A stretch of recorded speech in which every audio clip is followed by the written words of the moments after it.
Chapter 3877. After listening to Yi Qing Luo's words, Old Lai really leaned forward and stared at Gui Wu from a close distance, as though he couldn't wait to stick his eyes onto Gui Wu. Fortunately, Gui Wu's character was indifferent. He treated Old Lai as though he was nothing and totally ignored Old Lai's actions. If it was anyone else to be stared at like this by Old Lai, he would probably have flown into a rage. Yi Qing Luo couldn't be bothered with Old Lai as she hooked Mo Ying, who was walking quietly behind her, and smiled. Shadow is so obedient. Mo Ying was hugged as her shoulder bumped into Yi Qing Luo's arms. She blinked her eyes at Yi Qing Luo? ? Yi Qing Luo rubbed her furry head as she hooked her little body and continued to walk forward with a smile. Very quickly, the four of them arrived at the Treasure Exchange Hall. Just arrived at the Treasure Exchange Hall.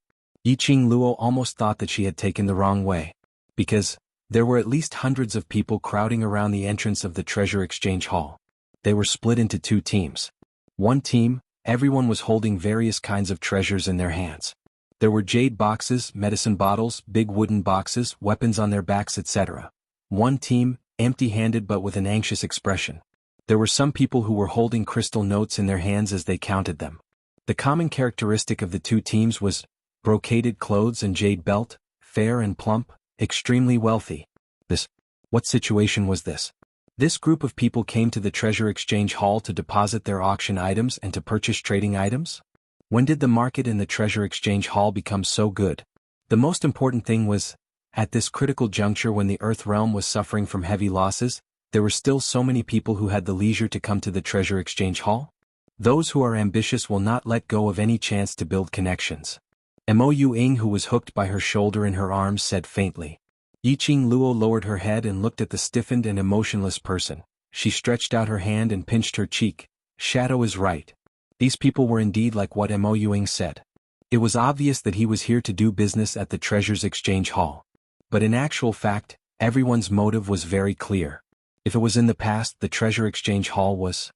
If you wanted to pass, you would have to make a deeder.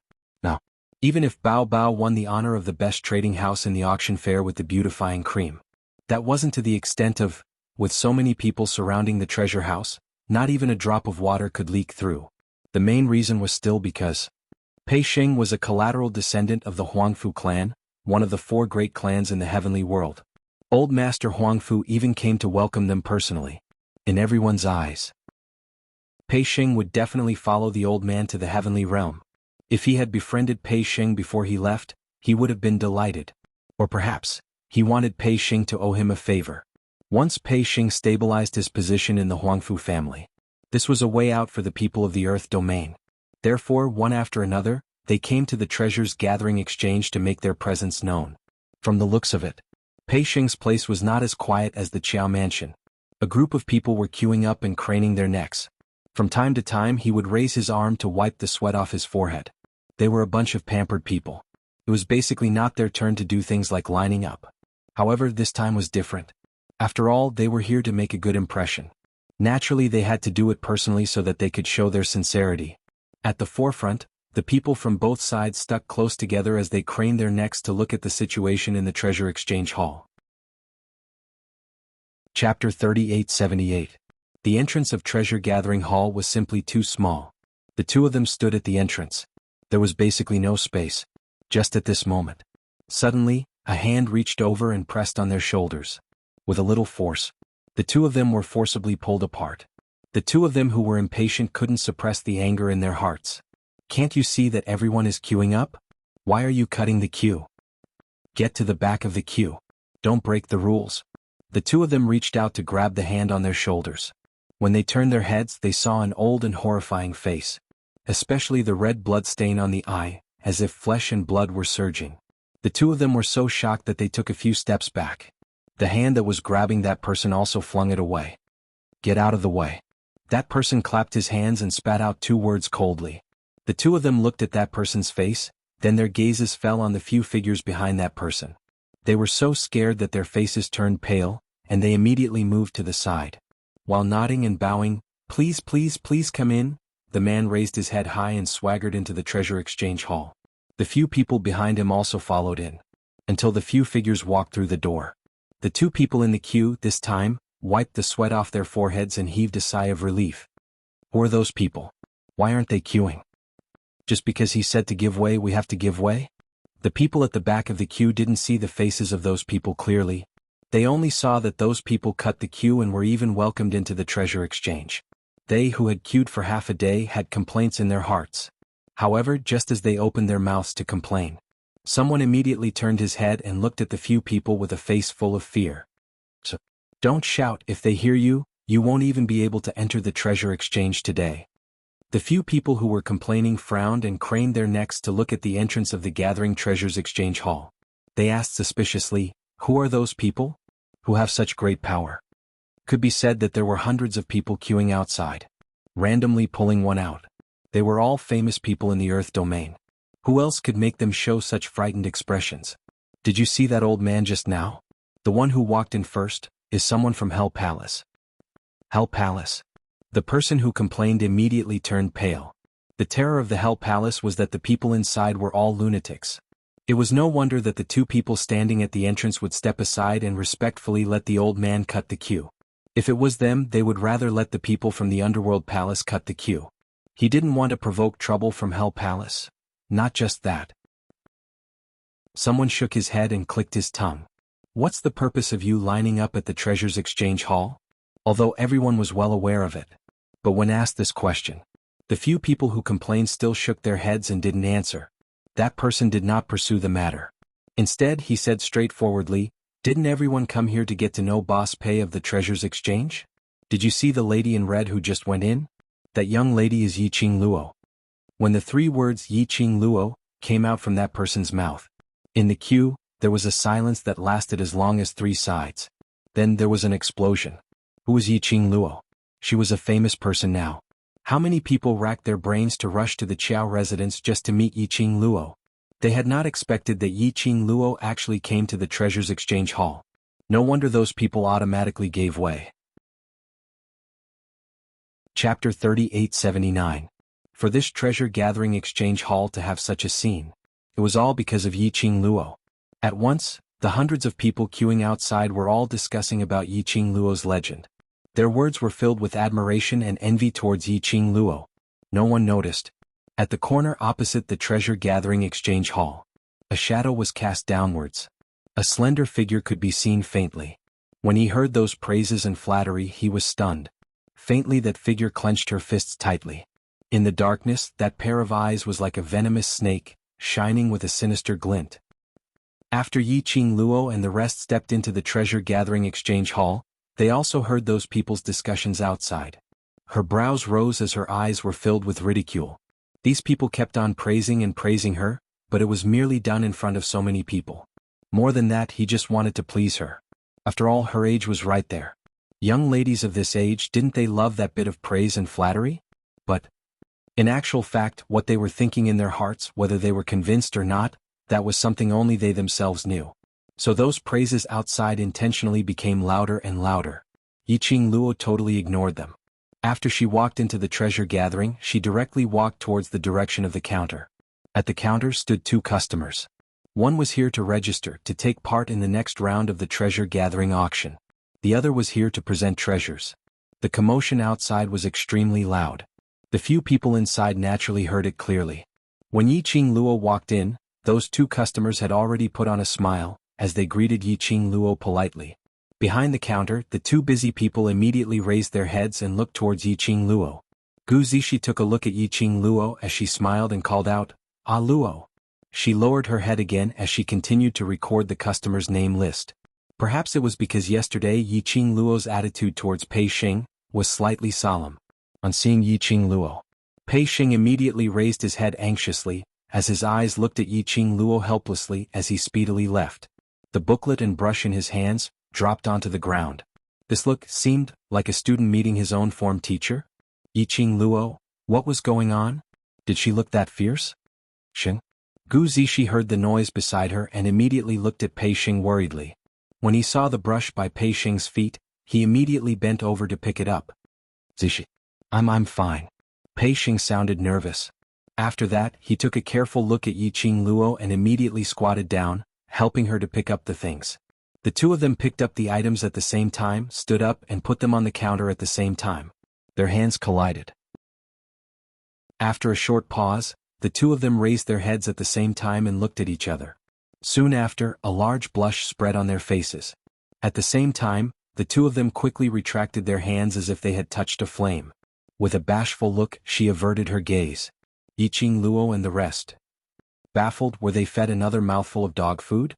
The other three didn't have much of a reaction. It was mainly Yiqing Luo who was watching this dramatic scene. For some reason, her mind was filled with images of the pure romance of youth on campus. It seemed that the style was a little wrong? Wasn't this couple a little too silly? Chapter 3880. Sheng? Zishi? Yo-ho, that voice which was filled with obvious ridicule intentionally dragged out the last syllable. It made that pair of pure young man and woman flushed red instantly. Looking at their looks, Yiqing Luo also knew that these two had absolutely confirmed their relationship. Gu Zishi had waited for so many years. In any case, Pei Xing understood his inner thoughts. That was not a bad growth at all. Yiqing Luo walked towards the counter. The two guests tactfully made way for him. Yiqing Luo smiled at the both of them. Carry on with your work, we're just here to have a chat with Pei Xing. Saying that, she waved to Old Lai. Old Lai, I'll leave this task to you. Old Lai? She didn't mention anything about letting him be a free laborer? No matter how unwilling he was in his heart or on his face. But looking at Yiqing Luo's smiling eyes, his body still obediently walked to the side of the counter. Previously, when they stayed at the treasure gathering, Old Lai and Xiao Yinyan helped out at the treasure gathering. When they did things, they wouldn't be flustered. Old Lai replaced Pei Xing's position and Yiqing Luo waved her hand, asking Pei Xing and Gu Zishi to come over to rest. Those two customers looked at Pei Xing, who left the counter, and looked at Old Lai, who was holding the brush with an impatient look. They were so scared that their sweat soaked their clothes. But under Old Lai's threatening gaze, they were practically trembling as they completed their own transaction. On the other side, the two of them who had been busy for the entire morning finally had some time to rest. They had just walked to the side and sat down. Pei Xing's gaze towards Yiqing Luo was still filled with that reserved feeling. Yiqing Luo sighed.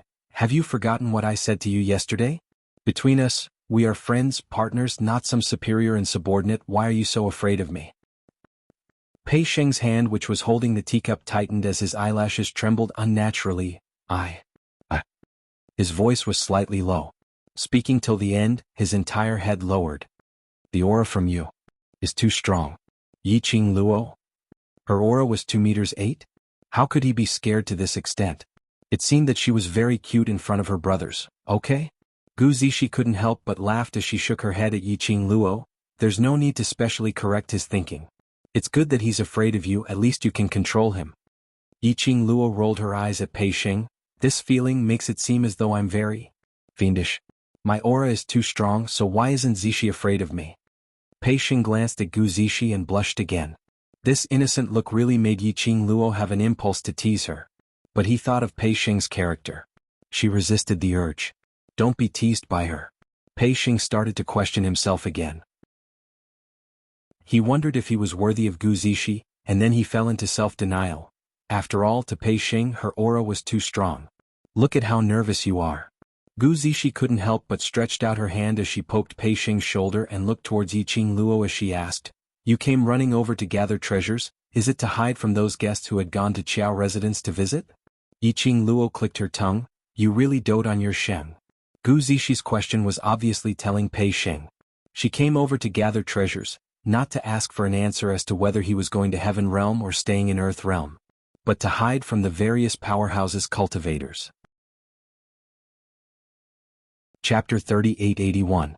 As expected, after Yiqing Luo nodded in response to Gu Zishi's words, Pei Xing heaved a sigh of relief. He felt much more relaxed. Seeing Pei Xing's reaction, Yiqing Luo felt more and more that she was really like a form teacher. Moreover, her aura was 2.8 meters and she could kill people with just one look. Forget it. If Pei Xing wanted to be nervous, so be it.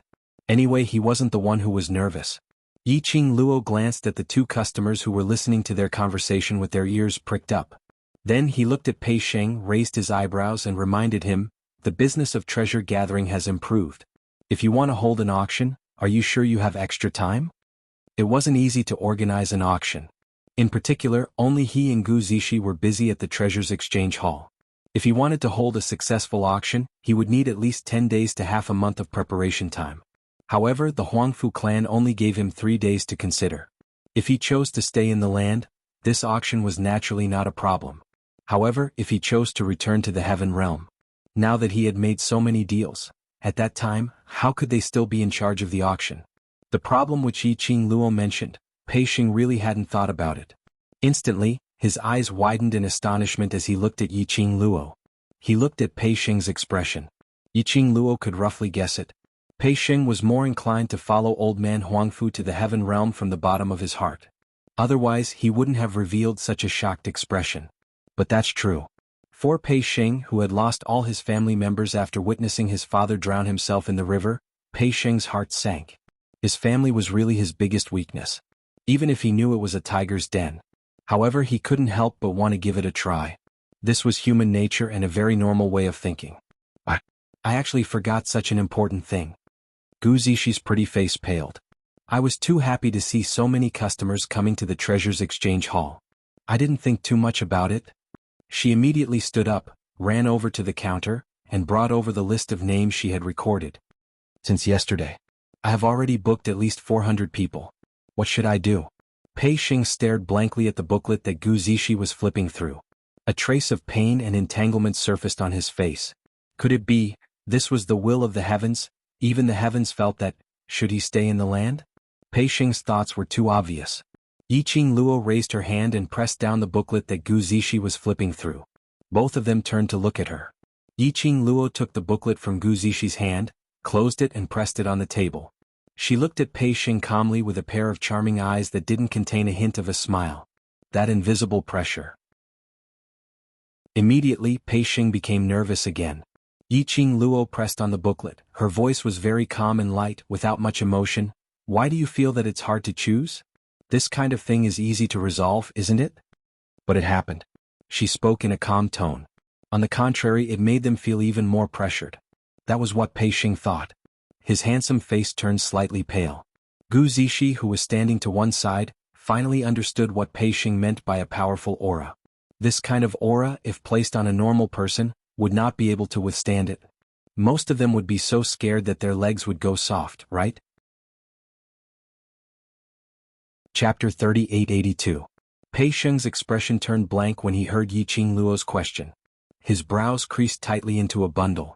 Towards Yiqing Luo's question, he didn't know how to answer. His mind was in a mess. Yiqing Luo's brows rose as she continued to ask, "Since you've already booked so many customers, you need to think of a way to deal with it, isn't it?" Pei Xing slowly lowered his head, his face filled with pain and confusion. Seeing that he didn't reply, Yiqing Luo's lips curled into a smile. Only her laughter was mixed with some ridicule. "Why not? Let me give you an idea." Although he felt that Yiqing Luo's laughter was a little strange, and there was an inexplicable thorn in his heart. But hearing Yiqing Luo's words, Pei Xing still swiftly raised his head and looked at Yiqing Luo. The moment he raised his head, he met with Yiqing Luo's eyes, which seemed to be smiling yet not smiling. That pair of deep and serene eyes were very black. It was that kind of extreme black. It was obviously that kind of seductive eyes. But it made one's heart tremble with respect and fear. Why don't you just throw away the mess that is treasure gathering and just walk away from it? Anyway, you're someone who is going to Heaven Realm, so it doesn't matter how this place turns into, isn't it? These people came to treasure gathering, it's because you're a branch relative of the Huangfu family. Even if you leave with the Huangfu family, leaving this mess behind, I think these people will not blame you. After Yiqing Luo finished her words, she propped her chin as her eyes curved as she looked at him. Between her brows, she was obviously smiling. But Pei Xing sensed an eerie chill from that smile. The two customers who were registering by the side. Could she care about them a little? They were still present. Was it really all right to tell them their purpose of coming like there was no one else around? No. No way. She almost blurted it out. Pei Xing's eyes widened as he shook his head hard. Absolutely not. Treasure Gathering Trading Hall is my father's blood and sweat. 5 years ago, my father was framed by Zhongqing Trading Hall and ruined the reputation of treasure gathering. Now, treasure gathering has finally returned to everyone's sight. I absolutely cannot let treasure gathering's reputation be tarnished. Throw away this mess and leave or something. How could he possibly do that? Yiqing Luo smiled. This time there was a different gentleness to her smile. She was still holding her chin. He was in the same position as before. It was just that the aura emitted from his body was slightly restrained. Since you feel that this method is not feasible, then, what are you going to do? Yiqing Luo asked with a smile. Pei Xing fell silent again. Yiqing Luo didn't urge him to reply at all. A moment later, in this strange atmosphere, Pei Xing moved his mouth and softly spat out a few words. I will stay in the land. Yiqing Luo raised her brows and continued to smile. No regrets?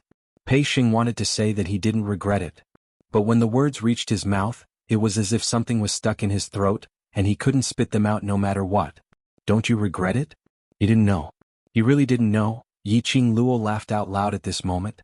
The hand she used to support her chin had already changed to the back of her hand to support her temples, looking very lazy. You don't answer, but you already have the answer in your heart, don't you? Yiqing Luo's straightforwardness made Pei Xing's face turn slightly pale. He clenched his fists, opened and closed them again. Chapter 3883. Pei Xing pursed her lips tightly. It was impossible to tell what expression Zhang Xian had on his face. Yiqing Luo shut her mouth again. She was still calm and didn't urge him to answer. He was using this 8-meter-tall aura to oppress him. After the silence of half an incense stick of time, Pei Xing seemed to have mustered up his courage. He clenched his fists so tightly that blue veins appeared on his fingertips. He plucked up his courage as he raised his head and looked at Yiqing Luo, as his voice was slightly trembling as he spoke. I'm thinking to discuss with old Master Huang Fu, to wait till the Treasures Trading House's auction is held, then I'll go to Heaven Realm with him. After finishing this sentence, Pei Xing let out a long sigh. Following that, he looked at Yiqing Luo anxiously. He was like a primary school student checking his teacher's homework. It was as if he was afraid that he had answered the question wrongly. Yiqing Luo slowly straightened her body. He was no longer as lazy as before. A pair of extremely dark and enchanting eyes stared straight into his eyes. Pei Xing immediately tensed up. His hands subconsciously clenched his sleeves. Until, Puchi. The sound broke the increasingly heavy atmosphere. Pei Xing looked at Yiqing Luo in a daze. She smiled? And he was smiling very brightly. It was not the kind of laughter that would make one's hair stand on end. Pei Xing was dazed by Yiqing Luo's smile. Yiqing Luo just smiled like that and even raised her brows while smiling as she opened her mouth. Continue speaking. Say what? Pei Xing was dumbfounded. But seeing Yiqing Luo's smile, he subconsciously continued, I think, if we talk about it, old Master Huang Fu will agree. I will try my best to convince him. I think this is the best way to deal with it. Yiqing Luo's lips curled into a smile. Now do you feel that saying out what you want to say isn't as difficult as you imagined? Pei Xing was startled. Yiqing Luo replied, Do you feel much better after saying it out? You don't feel that much pressure anymore? Pei Xing's pupils constricted and reddened. His eyes were filled with gratitude. Only now did he understand. Yiqing Luo had been asking aggressively, not because she was making things difficult for him. Instead, it was guiding him. Guide him to make the choice he wanted the most in his heart. Guide him and deal with things that should be his to decide. Guide him and begin to grow. Yiqing Luo patted his shoulder lightly. Remember how you feel now. In future, don't reveal a dazed and helpless expression no matter what happens. This will give others a chance to take advantage of you and also make Zishi worry for you. Yiqing Luo gently patted his shoulder. Don't worry about me. Pei Xing nodded vigorously. He then looked at Gu Zishi who was beside him, and squeezed her hand. The two looked at each other and smiled. At this moment, suddenly, a deep and steady laughter came from afar.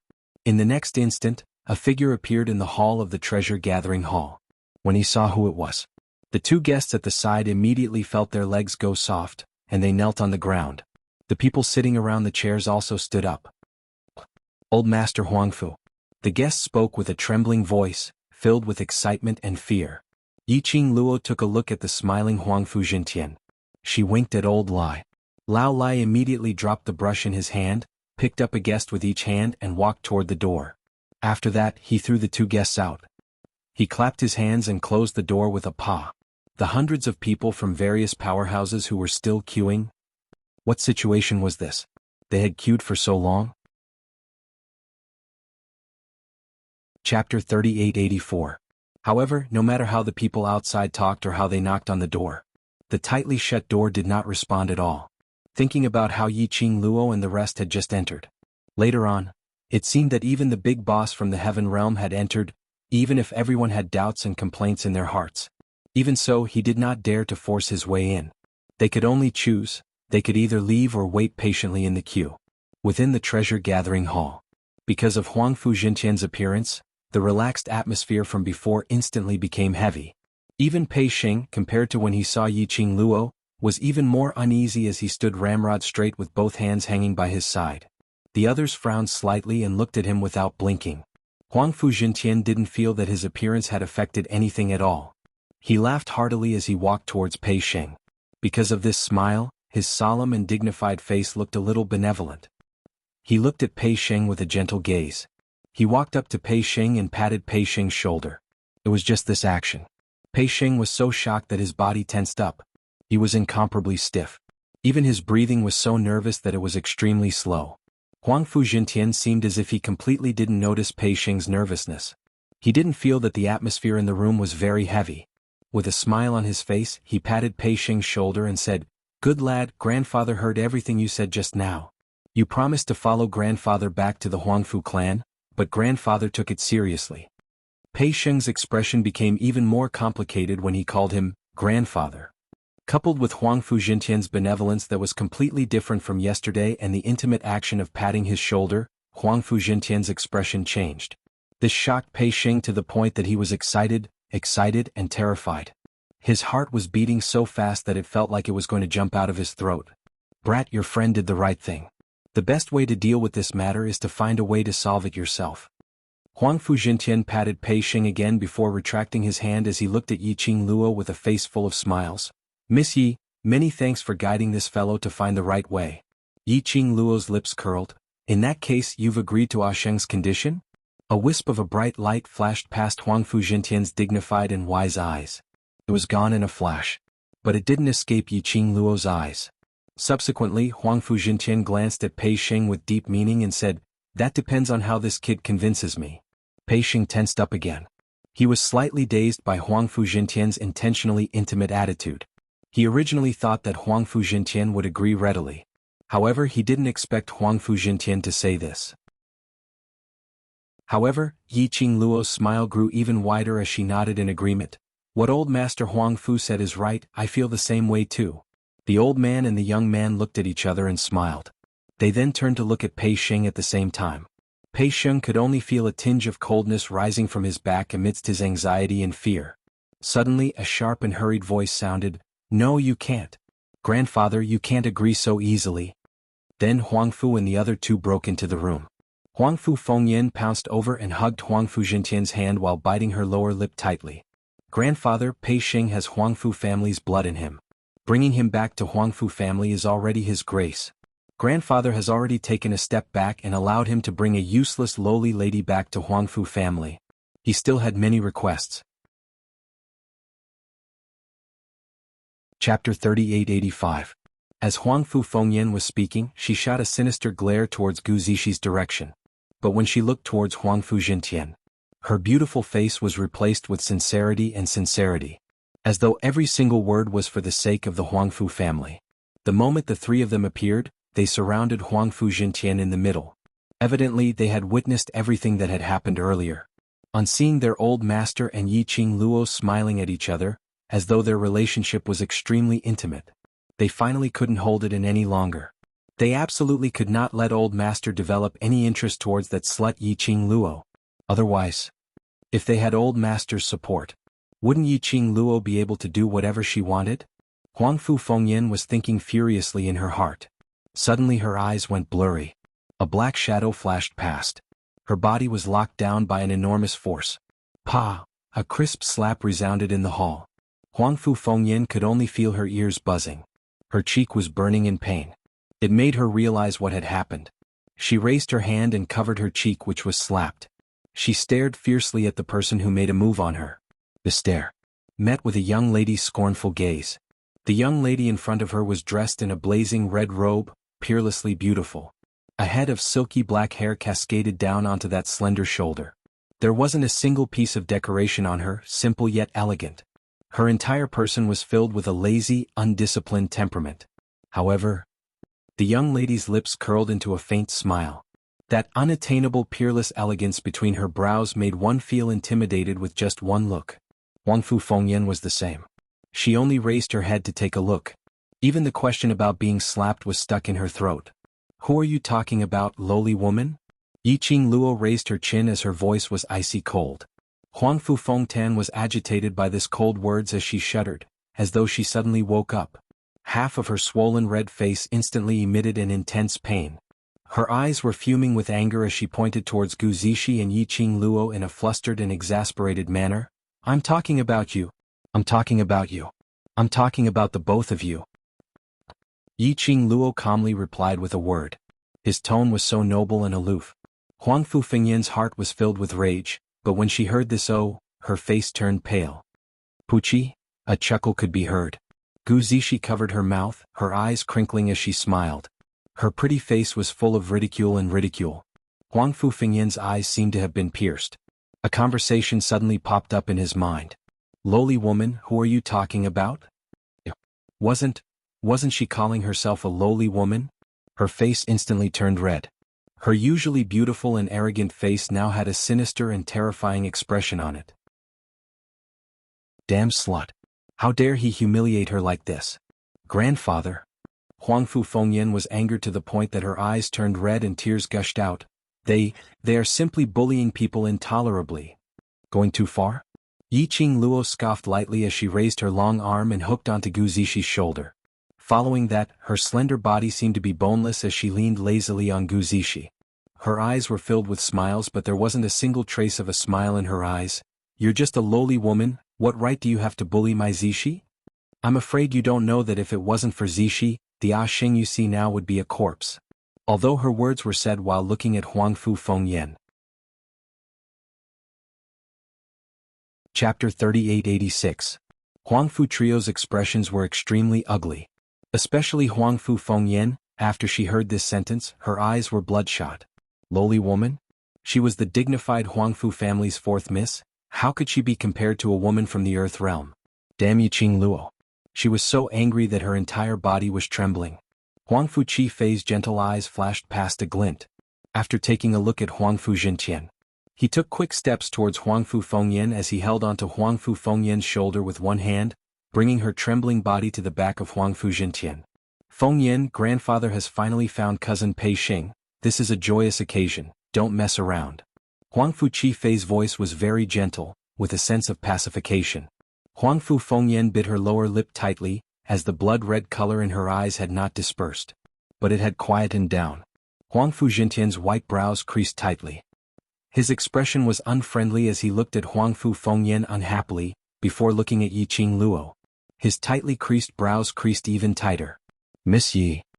He pondered for a moment and spoke in a grave tone. "Fengyan is too rash and offended you in this, Miss Gu, but Fengyan is after all our Huangfu family's 4,000 gold.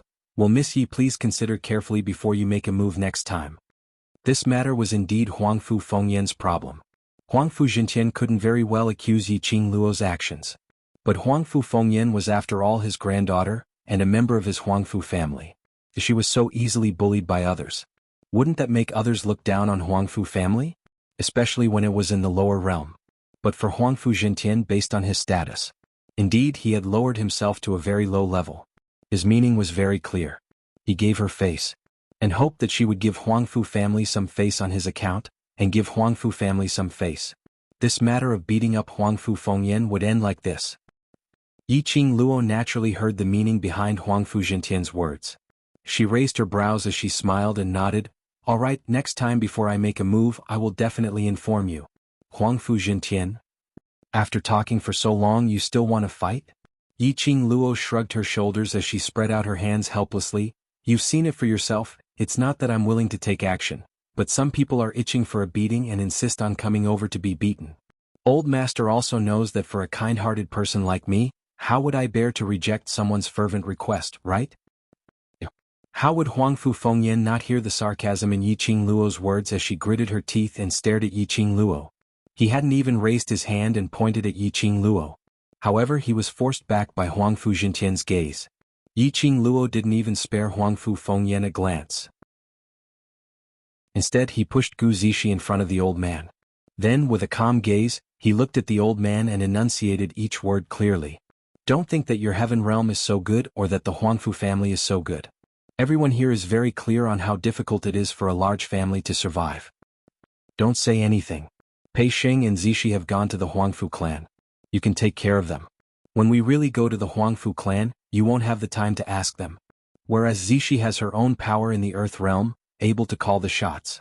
Why must she give up everything and follow him to the Huangfu clan?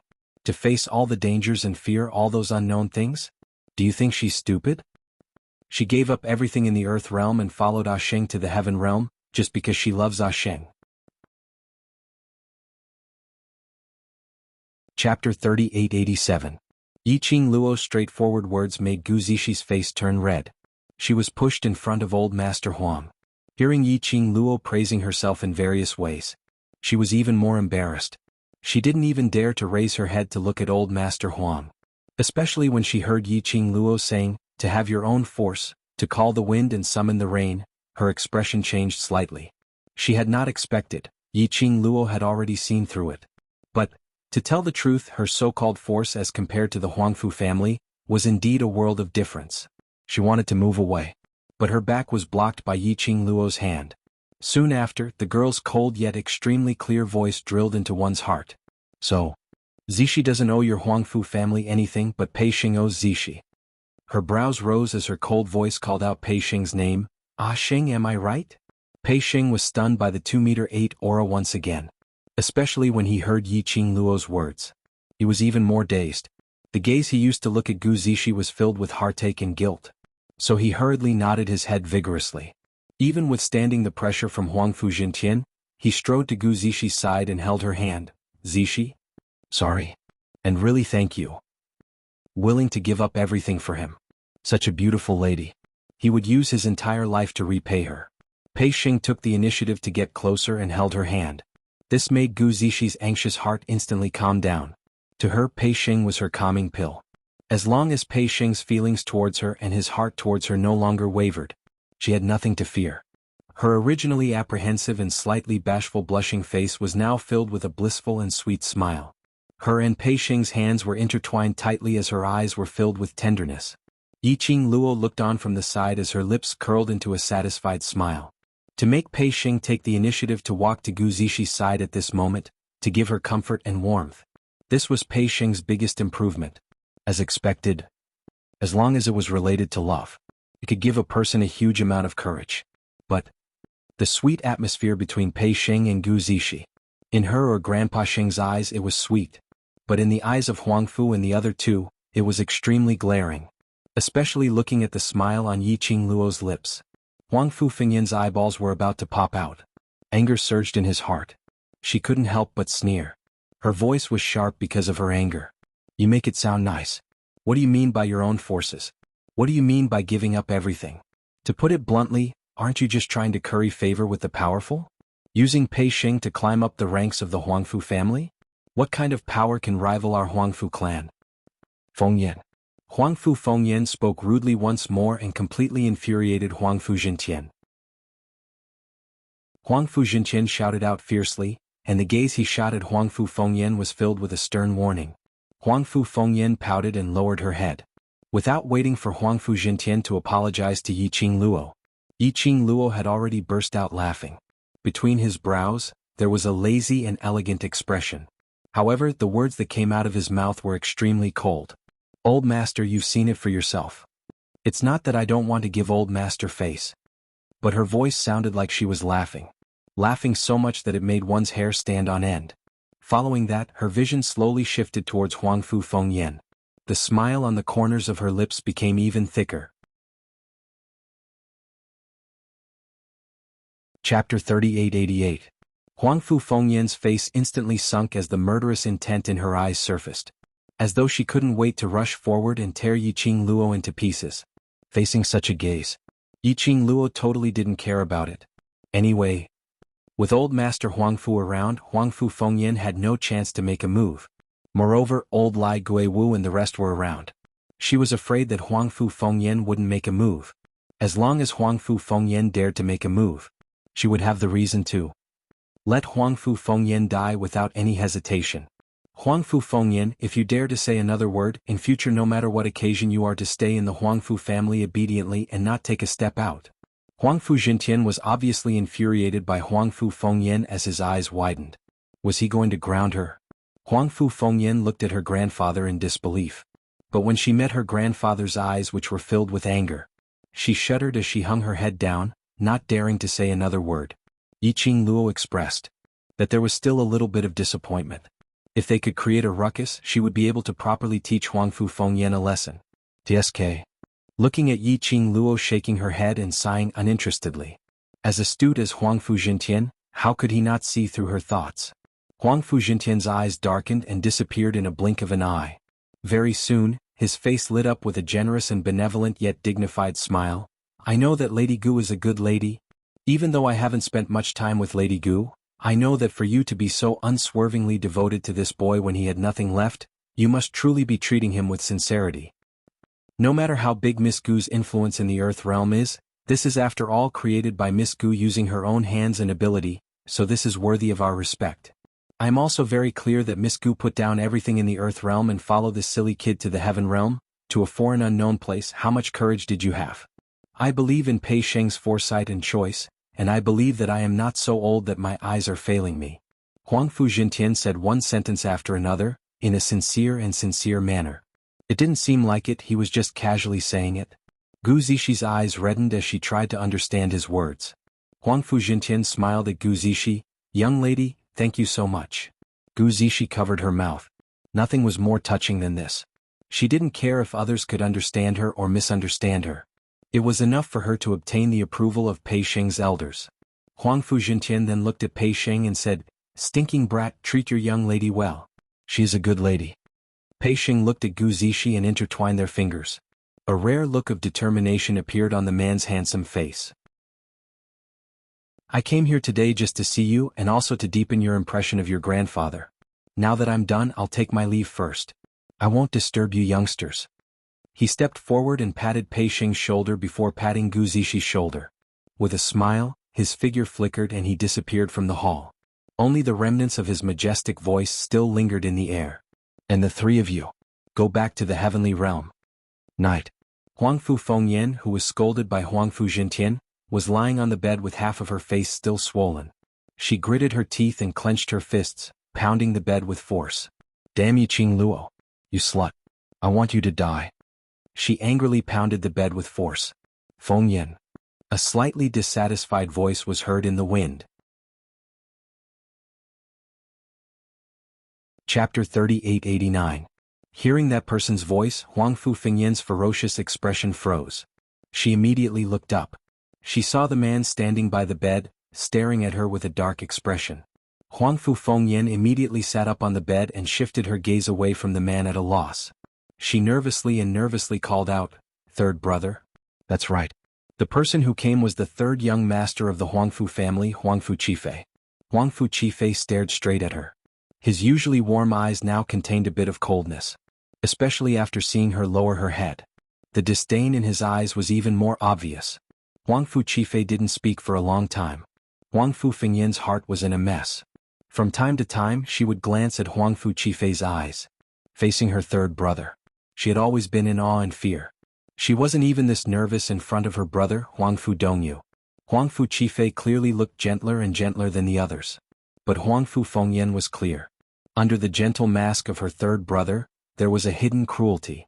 You've provoked that woman time and time again. Can't you learn to be obedient? Huangfu Qifei finally spoke. He let out a sigh. Even the sigh of a refined and elegant young master was so gentle. His knees were on the side of the bed. Huangfu Fengyan's body trembled. She instinctively wanted to retreat. However, her chin was caught by the man's outstretched hand. Huangfu Qifei sat by the bed. He hooked her chin with one hand and moved closer. His face was as gentle as jade and he was handsome and refined. There was even a hint of a smile in his eyes. Huangfu Qifei sighed lightly and said, Look, your face is hurting, isn't it? Huangfu Fengyan felt as if a poisonous snake had slid across her face. Her pupils shrank nervously. Huangfu Qifei smiled warmly. It's okay.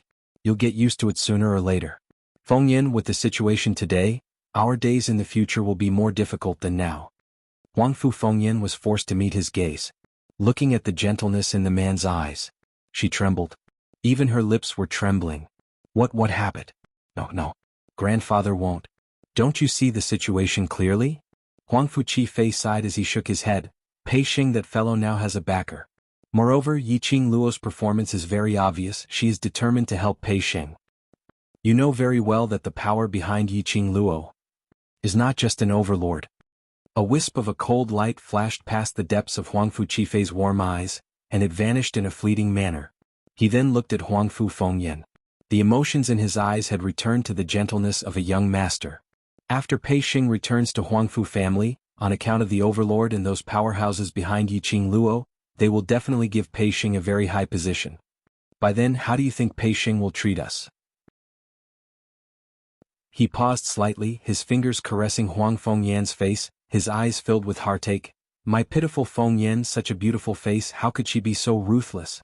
After Pei Xing returns to the Huangfu family, what should we do?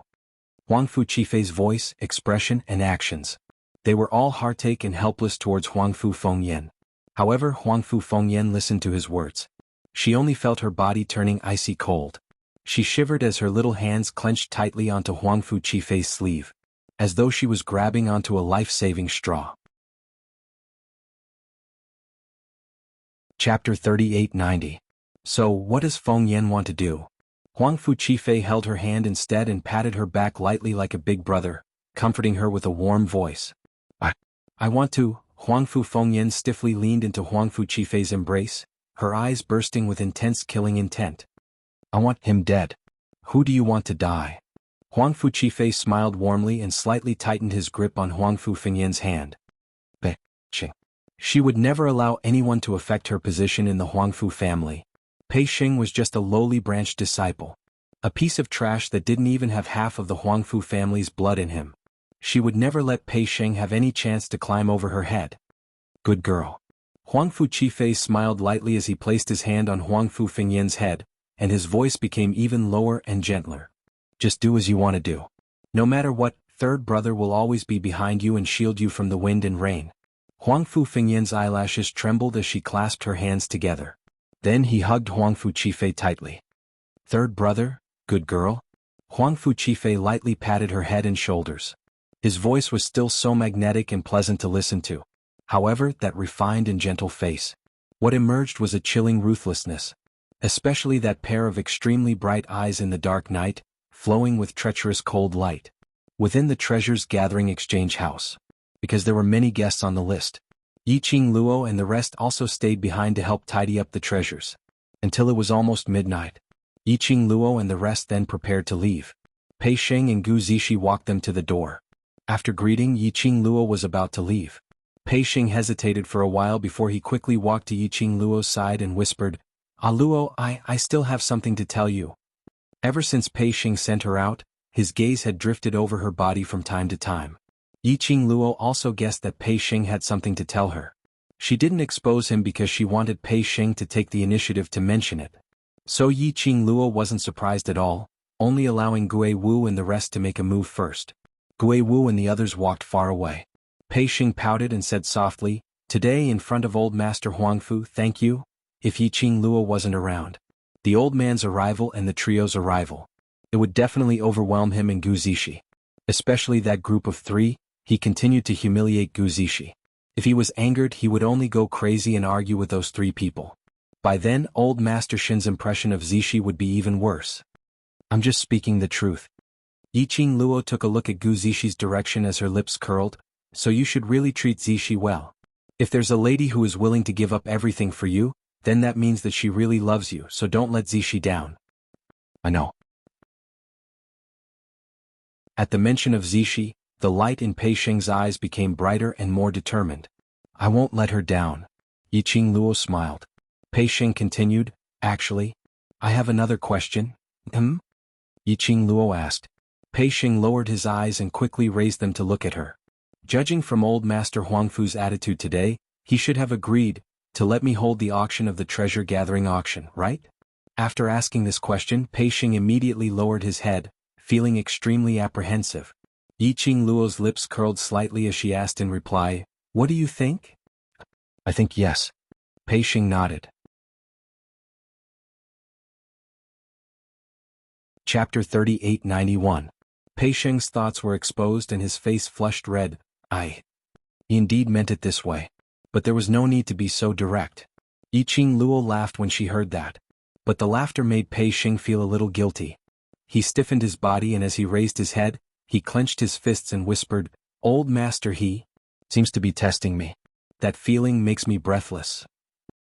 "Indeed he is testing you." Yiqing Luo raised her brows and nodded seriously. "You're a grandson who is stranded outside and he personally came to bring you back to Huangfu family. He must be bearing a huge pressure. He naturally wants to test you, whether you have the qualification to become a member of Huangfu family." Pei Xing's face turned pale in an instant. Large-scale families are survival of the fittest. This is the norm and also the reality. Yiqing Luo was very straightforward. "With your character, if you go to Huangfu family, I'm afraid you'll be in their hands. If you really want to take root in Huangfu family and protect Zixi, then you must make yourself stronger." Her expression was very calm. Even that pair of upturned eyes seemed extremely calm. Pei Xing, on the other hand, could tell from those extremely dark eyes that the young girl was very serious. She was teaching him the way to survive in a large family clan at high speed. As for Old Master's test, what kind of results you want will depend on your own performance. Yiqing Luo still left the choice in his own hands. Pei Xing looked at Yiqing Luo in a daze. After a long time he slowly lowered his head. "I know." His voice was very soft. But she could still hear the change in his tone. "Thank you, Luo." Yiqing Luo waved her hand and looked at the few of them who were so far away that they could not be seen. "Think carefully on how to convince Old Master.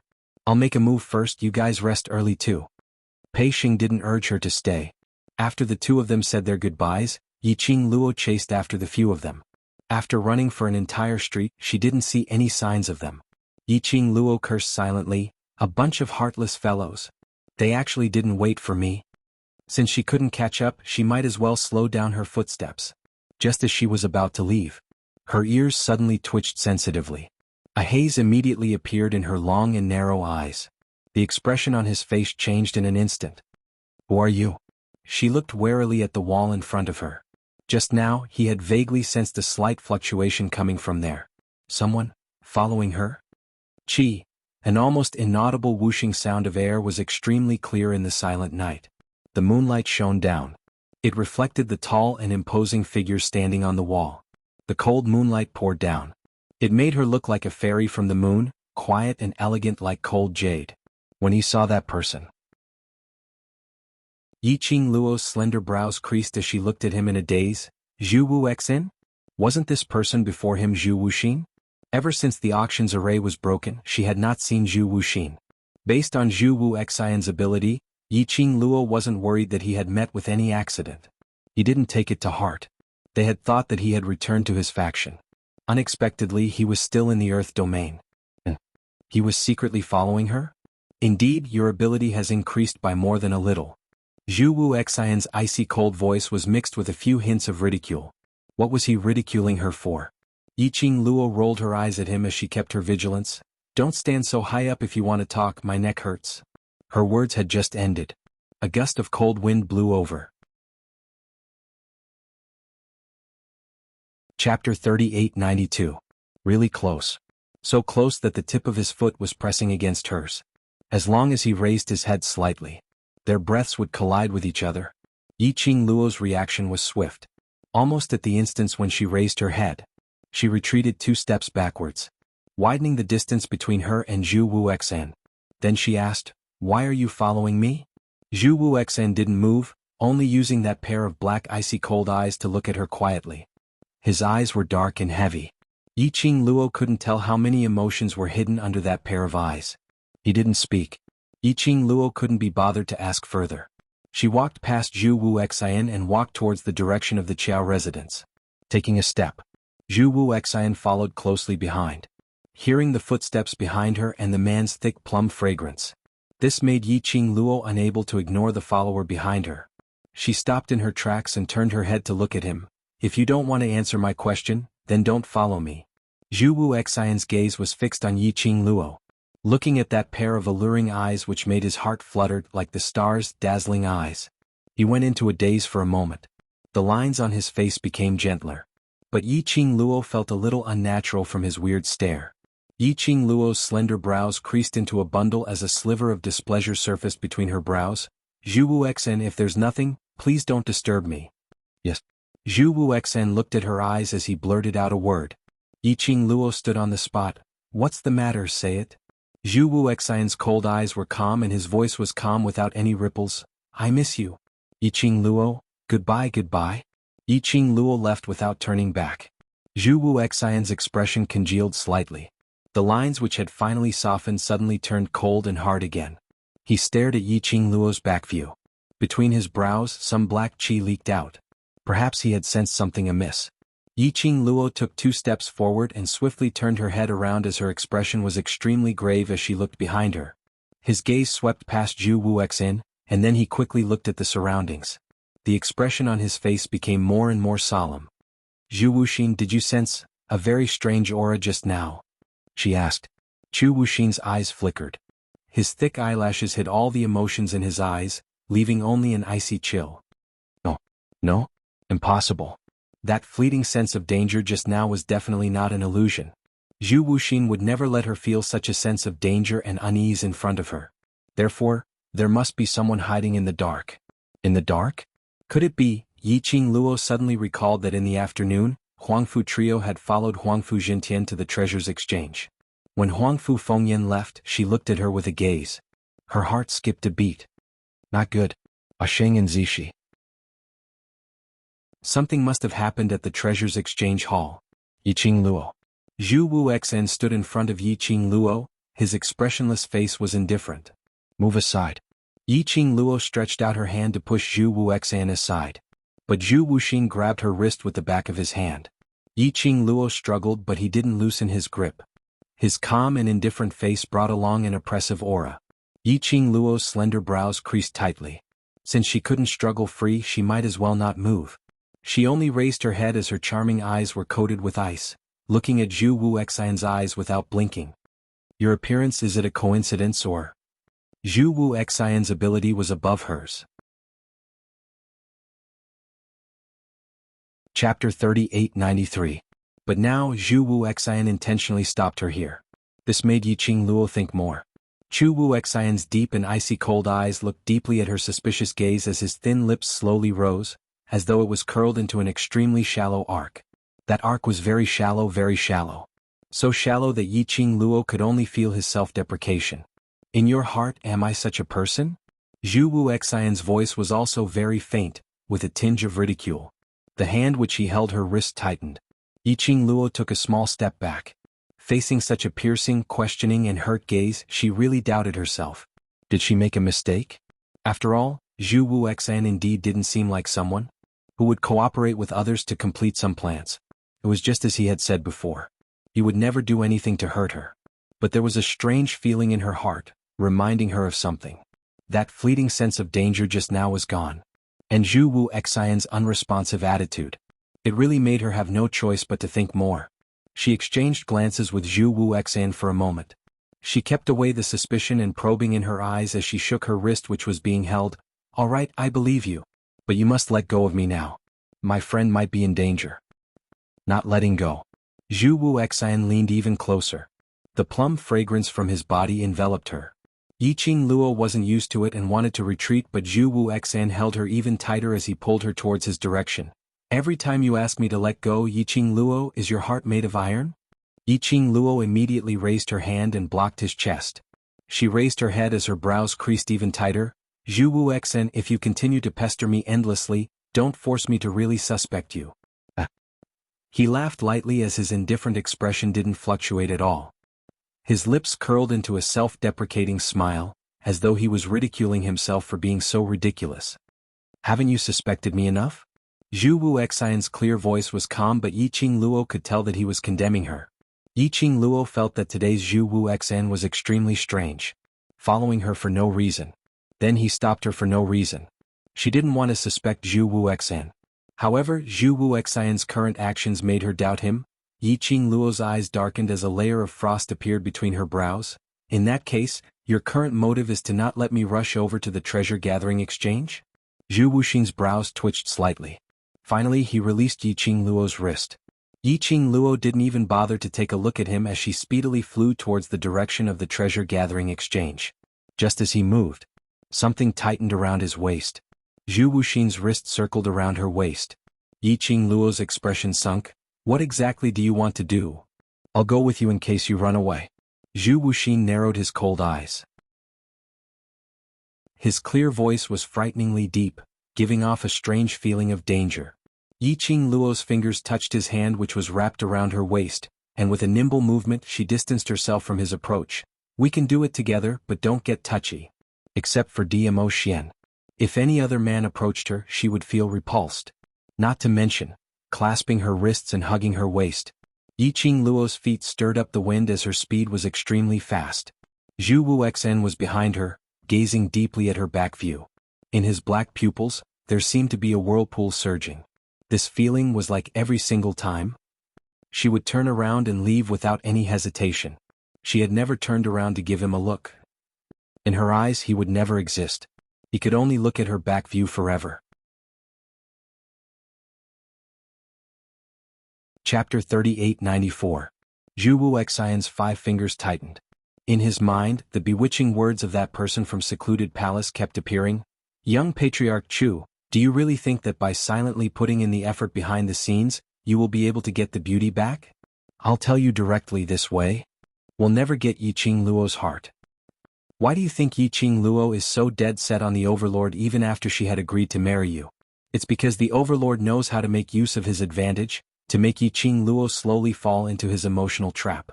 Young Patriarch Chu, you're too silly. Silly? He also felt that he was rather silly. Obviously based on his character. If he wanted he would plunder. If he couldn't get it he would destroy it. But unfortunately when facing Yiqing Luo, countless of times, his mind had already devised 100 ways to plunder Yiqing Luo. But every time he met Yiqing Luo's gaze, all of his thoughts turned into a blank. Couldn't bear to see any trace of loathing towards him in her eyes.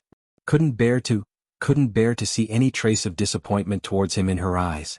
Couldn't bear to let her treat him as a stranger in future. Couldn't bear to even plunder. How could he bear to destroy it? Chu Wuxen felt that he was becoming more and more unlike himself. Treasures Exchange Hall. Pei Sheng and Gu Zishi were cleaning up the Treasures Exchange Hall. Pei Sheng and Gu Zishi were cleaning up the Treasure Gathering Hall. Pei Sheng and Gu Zishi were cleaning up the Treasures Exchange Hall. Almost subconsciously, the teacup in his hand had already been thrown towards a dark corner. Almost subconsciously, the teacup in his hand had already been thrown into the darkness. Gu Zishi fell into his arms as her face blushed slightly. Gu Zishi fell into his arms, her pretty face blushing. She also felt the cold murderous air in the room. She also sensed the chilling aura that permeated the room. Just as that teacup hit the dark corner. When the teacup hit the dark corner, it was already too late. A few figures speedily dashed out. Following that, a few assassins dressed in black jumped in from all directions. Then, a few assassins dressed in black jumped in from all directions, holding weapons in their hands that emitted a chilling light. Pei Sheng tightened his grip on Gu Zishi's delicate body as he surveyed his surroundings. He then raised his eyebrows in alarm. There were at least 20 people in front of him. Each of them was tall and sturdy. Furthermore, the pressure from the Xian energy flowing through his body made it hard for him to breathe. Who are you? Why are you causing trouble at treasure gathering? This was Pei Sheng's first time encountering an assassin. His handsome face was filled with vigilance. Do it. Why would the assassin waste so much time talking to Pei Sheng? With a wave of his arm, he directed the other assassins to attack Pei Sheng. Zishi, hold on tight. Pei Sheng's face darkened, and the dark golden light in his eyes flickered even more wantonly. Immediately after, a strong burst of dark force erupted from his body. A dark golden light swirled around Pei Sheng's body. Using his hand as a blade, he slashed out a few dark golden saber lights at the assassins who were coming at him from all directions. The dark rays slashed down, and the air seemed to have been cut open. The raging hurricane was like a wave setting off huge waves. Sheng, don't bother about me. Gu Zishi looked at the surrounding murderous assassins, as a layer of cold glint surfaced in her eyes. 20 powerful assassins whose profound grades were not low. To let Pei Sheng deal with them alone, and he still had to protect her. This was absolutely taxing. Chapter 3895. Gu Zixi gaze swept across the assassins. His mind was already quickly analyzing the strength of these people and the time it would take for the two of them to react. Pei Xing did not let go. Gu Zixi knew he was worried about her. She held Pei Xing's hand around her waist and smiled at him. "Trust me, I won't let myself get hurt." The dark light intertwined. Pei Xing saw the determination in Gu Zixi's eyes. He hesitated for a moment before letting go of her. "Be careful." Gu Zixi smiled and nodded. Then a spear appeared out of nowhere and attacked the surrounding assassins. The two of them attacked together. It did reduce the pressure on Pei Xing. But for the two of them, the situation was not optimistic. There were too many assassins. And they were not weak. No matter how strong they were, they could not fight against so many. The two of them were at a disadvantage. Especially in terms of their physical strength, they could not compare to specially trained assassins. They resisted. After a while, they could not escape from the blades of these assassins. They could not go on like this. Pei Xing and Gu Zixi were forced to retreat again and again. They fled into the backyard of Treasure Gathering Hall. There was no way out. At the same time, the surrounding assassins were closing in. Their attacks were very vicious. Their goal was clear. It was to take both of their lives.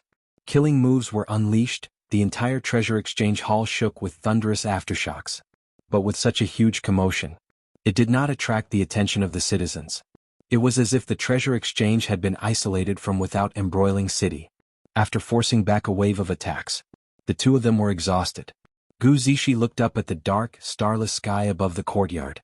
Suddenly, she seemed to have thought of something and her eyes flashed. She got close to Pei Xing and stuffed something into his hands. "I will attract their attention. You find a chance to throw this out of the courtyard." It was a round tube the length of a finger, carved out of bamboo. Pei Xing didn't know what it was when he held it in his hand. After instructing Pei Xing, Gu Zixi raised her spear. The spear head swept up a wave, and the explosive energy rushed towards the assassins. It was so fast that Pei Xing did not have time to swap places with Gu Zixi. He saw that Gu Zixi was already fighting with the assassin. If he delayed any longer, it would only put Zixi in more danger. Pei Xing gripped the tube tightly, leaped up, and threw the item outside the courtyard. He didn't know if it was an illusion. When the tube flew out of the courtyard, he could vaguely see a transparent wave of light blocking the tube. However, immediately after, a wisp of dark golden flowing light flickered within the transparent light wave. In the blink of an eye, the tube rushed out of the wall and landed outside the courtyard. Boom! There was a deafening explosion. A wisp of green smoke surged into the sky. The green smoke quickly filled the sky and formed a complicated pattern. Pei Xing didn't have much time to pay attention to this strange scene. After making sure that the tube was thrown out of the hospital, some of the assassins had already sensed that something was wrong and quickly pounced towards him, wanting to stop him. Ugh! There was a muffled grunt. Gu Zixi's figure stood in front of him. The spear flipped, repelling the countless killer moves in front of it. However, the remnant might was still vibrating. Gu Zixi was hit in the chest. "Zixi!" Pei Xing's pupils constricted. He quickly rushed forward and held Gu Zixi's delicate body. A trace of blood flowed from the corner of Gu Zixi's mouth. Chapter 3896. I'm fine. Gu Zixi raised her hand and wiped the blood from the corner of her lips. She shook her head at Pei Xing and said, "Don't get distracted. Hold on a little longer. Our reinforcements will be here soon." The woman's face was clearly pale, but the corners of her mouth curved into a faint smile, pretending to be relaxed as she comforted him. Pei Xing had an indescribable feeling in his heart. When the surrounding assassins saw this, they took the opportunity to rush forward. A murderous aura spread across the sky. However, the man who was holding the woman in his arms was stiff and motionless. It was as if he did not notice the presence of the assassins. The assassin was closing in on him at high speed. Gu Zixi's pupils dilated as she struggled to stand in front of Pei Xing. Ah! All of a sudden, Pei Xing let out a roar. The man hugged the woman and suddenly raised his head. His handsome face looked somewhat ferocious because of the roar. His eyes were covered in a layer of dark golden light. Such a radiance was extremely dazzling. It was as if all the light had gathered in his eyes. Pei Xing roared. The surrounding assassins who were swarming over were all sent flying by the intense flowing light that burst forth from Pei Xing's body. When Yiqing Luo just rushed over, this was what she saw. She frowned slightly and looked at the man in front of her who was surrounded by flowing lights. The Huangfu bloodline in Pei Xing's body was activated once again. This was not a good sign. This kind of frequent activation of the Huangfu bloodline was a little like her using a divine artifact or some other power to temporarily increase her strength. It was very easy for it to exceed the limits of her body. Suddenly she sensed something and her ears twitched. A group of forces is approaching. Yiqing Luo's expression congealed slightly as she glanced sideways at Zhu Wuxian's direction. Chu Wuxin nodded expressionlessly. She raised her head and looked at the spreading smoke in the sky. This approaching force. Was Gu Zishi using this signal flare to call for reinforcements, or were they from the killer's side? At this moment, Pei Xing had already stopped shouting. He slightly tightened his arms around Gu Zishi and lowered his eyes. Because of Pei Xing's roar, and the aura bursting forth from his body, Gu Zishi was dumbfounded. Pei Xing lowered his head. Her eyelashes fluttered, and when she met Pei Xing's gaze, she froze. Pei Xing's eyes were dark gold. It was different from the dark golden flowing light that flashed from time to time. The current him. His eyes were dark gold in color. It was a noble and majestic color. Are you scared? Pei Xing gently bent down, kissed her forehead and asked softly. Gu Zishi blinked her eyes and shook her head violently. No, don't be afraid. I won't let those people hurt you again. Pei Xing's voice was still gentle. However, the expression on his face and his dark golden eyes were filled with a chilling, killing intent. He wondered if it was because of the color of her eyes. Gu Zishi felt that Pei Xing's aura was so strong that he was 8 meters tall. Pei Xing gently pushed Gu Zishi behind his back. His figure was tall and straight. He looked at the assassins who had been sent flying, and his dark golden eyes flashed with an extremely cold, killing intent. The assassins looked at each other for a moment. Then they pounced on Pei Xing. On the outer wall of the courtyard, 2 blazing figures were extremely eye-catching. The wind blew and Zhu Wuxian's clothes fluttered. His eyes were calm as he looked at Yiqing Luo. Aren't you in a hurry to save him? Why aren't you making a move? Chapter 3897. The current Pei Xing shouldn't have any problem dealing with those killers. She made her move. She might as well let Pei Xing nurture some experience. Let him deal with it himself. She was just going to watch the show and wait for the team that was rushing over. Which side were they from? It was indeed as what Yiqing Luo said. The assassins who originally had the upper hand were besieging Pei Xing, but they were actually unable to suppress Pei Xing's arrogance. On the contrary, it made Pei Xing braver as he fought. But it was after all 1 against 20. Under the entanglement, Pei Xing's body was covered with scattered wounds. His robe was dyed red with blood. This made Pei Xing even more bloodthirsty. The profound rays in his hands became sharper and sharper. Wave after wave of Shen waves exploded. The sounds of fighting were extremely loud. The originally narrow and simple backyard had turned into ruins under the entanglement. Xing? Gu Zishi's voice was trembling as she stared at Pei Xing with reddened eyes. Looking at the increasing number of wounds on Pei Xing's body, she gripped her long spear tightly as she wanted to go forward to help. But she was worried that her rash actions would implicate Pei Xing. Now Pei Xing alone was suppressing 20 of them. If this rhythm was disrupted, Pei Xing would be overwhelmed. She was extremely anxious as she stared anxiously at the sky outside the courtyard, which was filled with green smoke. She turned her head. She saw 2 figures standing on top of the wall. It was Yiqing Luo? On seeing Yiqing Luo, Gu Zishi's eyes lit up. Just as she was about to open her mouth, she saw the young lady's bright eyes curling into a smile as she shook her head. Gu Zishi was stunned as she didn't understand what was going on. Yiqing Luo was obviously just by the side. Why didn't she help Pei Xing? But she was very clear in her heart. Yiqing Luo absolutely wouldn't ignore Pei Xing. Yiqing Luo definitely had her reasons for making such a decision. No matter how anxious Gu Zishi was, she forcefully suppressed it down. Knowing that Yiqing Luo was just by the side, she wasn't worried anymore. She's asking you for help. Chu Wuxian naturally noticed Gu Zishi's gaze as his lips twitched coldly. Yiqing Luo's brows rose as her eyes flashed. Why do I feel that you seem to be more anxious than me? Zhu Wuxian sneered softly and said in a self-mocking manner, just now, in order to rush over to save these 2 people, you spoke coldly to me. Now that I've accompanied you here, you're watching the show. You think I can feel at ease? Your heart will also have times where it's not balanced? Yi Qingluo slowly leaned in close to Zhu Wuxian, as her gaze looked straight at the direction of his heart. Zhu Wuxian's expression was cold, and his gaze was somewhat indifferent. I only have feelings for you, but you will only treat me as if I have no feelings for you. Yi Qingluo opened her eyes. His gaze returned to the battlefield below. The words that came out of his mouth were directed at Zhu Wuxian. My answer is the same as before. Zhu Wuxian, it's time for you to walk out of the past. You, who are always limited by the past, will never be able to let others see your heart. I only want you to see it. Zhu Wuxian's words of love came one after another.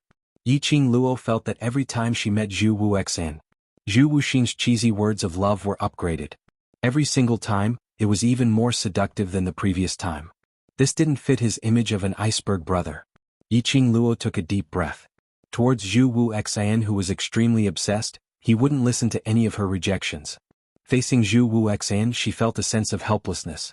Just at this moment, Yi Qingluo's peripheral vision caught something. He's here. Chapter 3898. When Yi Qingluo landed on the ground. Coincidentally, he stood in front of the group of people who were rushing over. There were about 30 people. They were all dressed in dark green clothes. The blood-stained flower pattern embroidered on it revealed their identities. Bloody mercenary group. The leader of the group was the most eye-catching existence. She was wearing a dark-colored dress with elegant pendants. He didn't seem like a leader at all. When Su Qingbing saw that the person blocking in front of her was Yi Qingluo, the grave and anxious expression on her face faded a little. Miss Yi, have you seen Zishi? Yi Qingluo nodded as she raised her hand and pointed towards the fading green smoke. This is your blood mercenary group's signal flare? Yes. Su Qingbing nodded. However, his eyes were looking around quickly. Finally, his gaze fell on the entrance of the Gathering Treasures Exchange. Captain, I can feel the fluctuation of Shen Qi coming from inside. Zishi should be inside. Deputy Regiment Commander Bo's face was filled with anxiety. When he looked at Zhu Bao, he shot forward like a cannonball. Su Qingbing didn't stop him. The signal flare was shot by Gu Zishi. If it wasn't an emergency, Gu Zishi would never use this signal flare. Zishi is fine. Yi Qingluo pointed to the other side of the wall. If you're worried, you can go up and take a look. Su Qingbing furrowed her brows as a complicated expression appeared on her face. However, when they saw a red figure standing on the wall, a man emitting an extremely cold aura, their eyes unconsciously widened. Choo choo, Su Qingbing's expression changed unpredictably when she saw the man's face. And that person's vision had always been on Yi Qingluo. His face was cold. However, the emotions in his eyes were gentle. It was only when he sensed Su Qingbing's gaze that he raised his eyes slightly. When he looked at her, it was as if his eyes were covered with a layer of frost. When Yi Qingluo heard Su Qingbing's unfinished words, she couldn't help but raised her slender brows. Su Qingbing actually knew Zhu Wuxian? Furthermore, just now Zhu Wuxian's gaze had paused on Su Qingbing for more than 3 seconds. In other words, Zhu Wuxian also knew Su Qingbing. But there was no time for Yi Qingluo to ponder over it.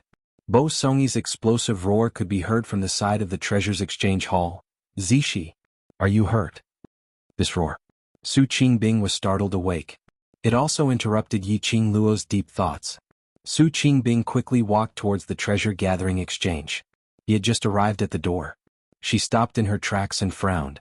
Then he raised his hand and touched the air with his fingers. In the blink of an eye, Yi Qingluo saw that the direction of Su Qingbing's fingers seemed to have sliced open a thin seam in the air.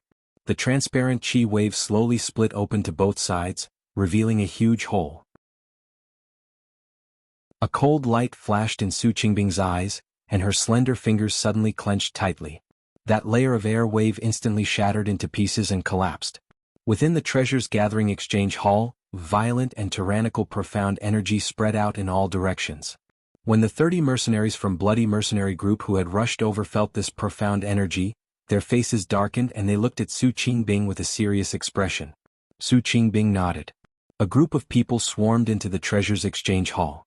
Looking at the group of aggressive mercenaries, Duanling Tian nodded. Yi Qingluo slanted her head as she couldn't be bothered to stop them. Inside, Pei Xing should have already reached his limit.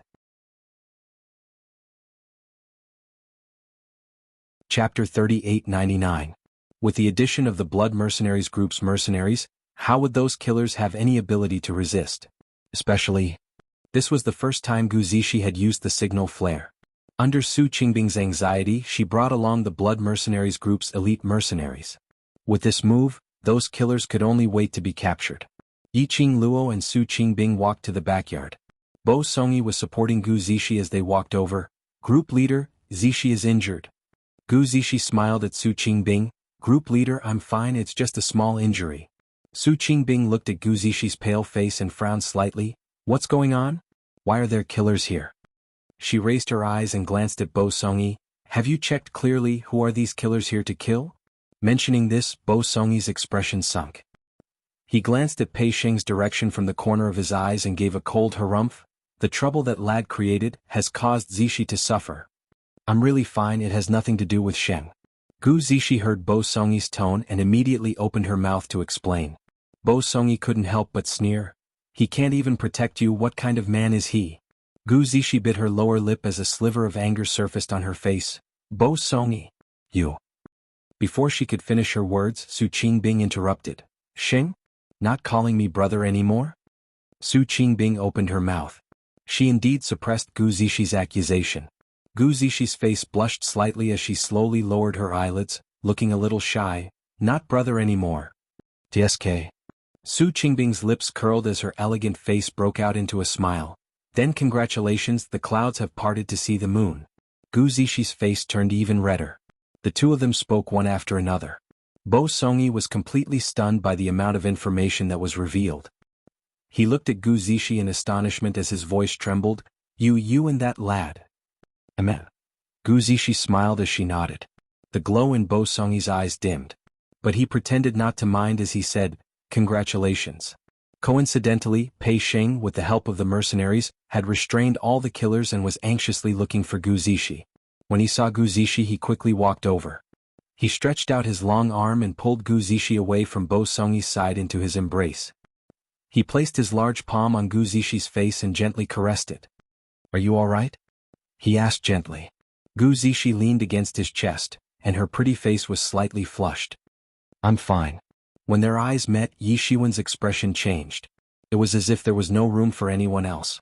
Bo Songyi looked at his empty wrist, then raised his head and looked at Gu Zishi, who was obviously happy and sweet. His hand, which was suspended in midair, clenched into a fist.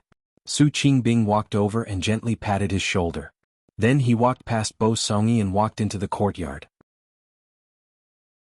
This melodramatic relationship drama made Yiqing Luo smacked her lips non-stop. However, she did not intend to intervene in this melodramatic scene. She glanced at the two of them, and after confirming that they only had some superficial injuries, she followed Su Qingbing into the courtyard. When he passed by Pei Sheng, she took out a medicine bottle and stuffed it into his hand. In the courtyard, the mercenaries stood by the side. The killers knelt on the ground and one by one, their masks were torn off, revealing their faces. The killers had apparently been injected with profound qi, and were rooted to the ground, unable to even commit suicide. The mercenaries stood neatly by the side. The killers were pressed onto the ground in a sorry state. This stark contrast. TSK, let the Blood Red's elite mercenaries come over to wrap things up. Chapter 3900. Yiqing Luo and Su Qingbing walked over. The killers' eyes widened as they stared at the both of them with hatred. As though they were conveying their thoughts. Don't try to dig out any information from us. I will not say anything even if I die. Kill me if you have the guts. Were killers afraid of death? No. They had to commit suicide if they failed the mission. They had the determination to die when they went out on a mission. What was there to be afraid of? So, other than the few killers who were killed by Pei Sheng, the remaining 10 overkillers all had a I am not afraid of anything expression. Yiqing Luo swept past the killers' faces and asked Su Qingbing sideways, these killers, which killer force are they from? You may not believe it if I say it. Su Qingbing shot a glance at the killers as her lips curled into a ridiculing arc. From their attire, these killers should be from Heaven Realm, Killer Alliance. Heaven Realm? Yiqing Luo's lips twitched. She really couldn't believe it if she said it out. This bunch of weak scum killers. Before Pei Sheng's transformation, he was already able to fight against 20 of them. Although they were at a disadvantage, but they weren't able to kill Pei Sheng. Especially, the moment the mercenaries came over. They didn't even have the chance to resist and were directly pressed onto the ground? Wasn't this too useless? Killers from Heaven Realm? So weak? Surely it wasn't a joke? No. Seeing the meaning of Yi Qingluo's expression, Su Qingbing directly responded, because I brought the elites from Blood Red. Her words paused slightly as though she was afraid that Yi Qingluo didn't understand. She explained, these elites' abilities are well known in Heaven Realm. Yi Qingluo sucked in a breath of cold air. They are in the Earth Realm. Doesn't that violate the balance of the realm? Won't the balance historian interfere? Generally speaking, when one's ability reached a certain level, after accepting the assessment, they would be forced to ascend to the next realm. Su Qingbing gave her a "you are a country bumpkin" look. As long as you don't do anything that violates the balance of the realm, the historian can't do anything. Alright. If that was the explanation, then these Heaven Realm killers wouldn't be that weak. But Yi Qingluo felt that they were still quite weak. The Assassin Alliance was the largest assassin organization in Heaven Realm. With a high status, the price would naturally be high. The customers who accepted orders were either rich or powerful. Yi Qingluo narrowed her eyes. He already had a candidate in mind. Do you know who the mastermind is? Su Qingbing raised her eyebrows. If you know, then kill these people.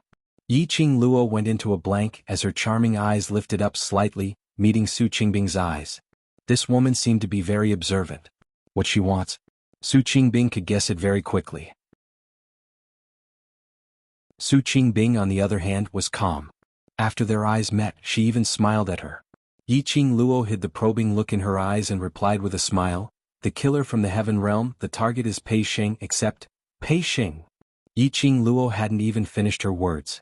Suddenly, an anxious voice descended from the sky. Then a figure rushed into the courtyard. The man scanned his surroundings. After locking onto his target, his figure flashed and he dashed over. Pei Shing was applying medicine on Gu Zixi wound. Suddenly, his shoulder was grabbed by an enormous force. His body was turned to the other side. She saw an old, wrinkled face and a pair of concerned and worried eyes. Old master. Pei Shing was so shocked that he stuttered.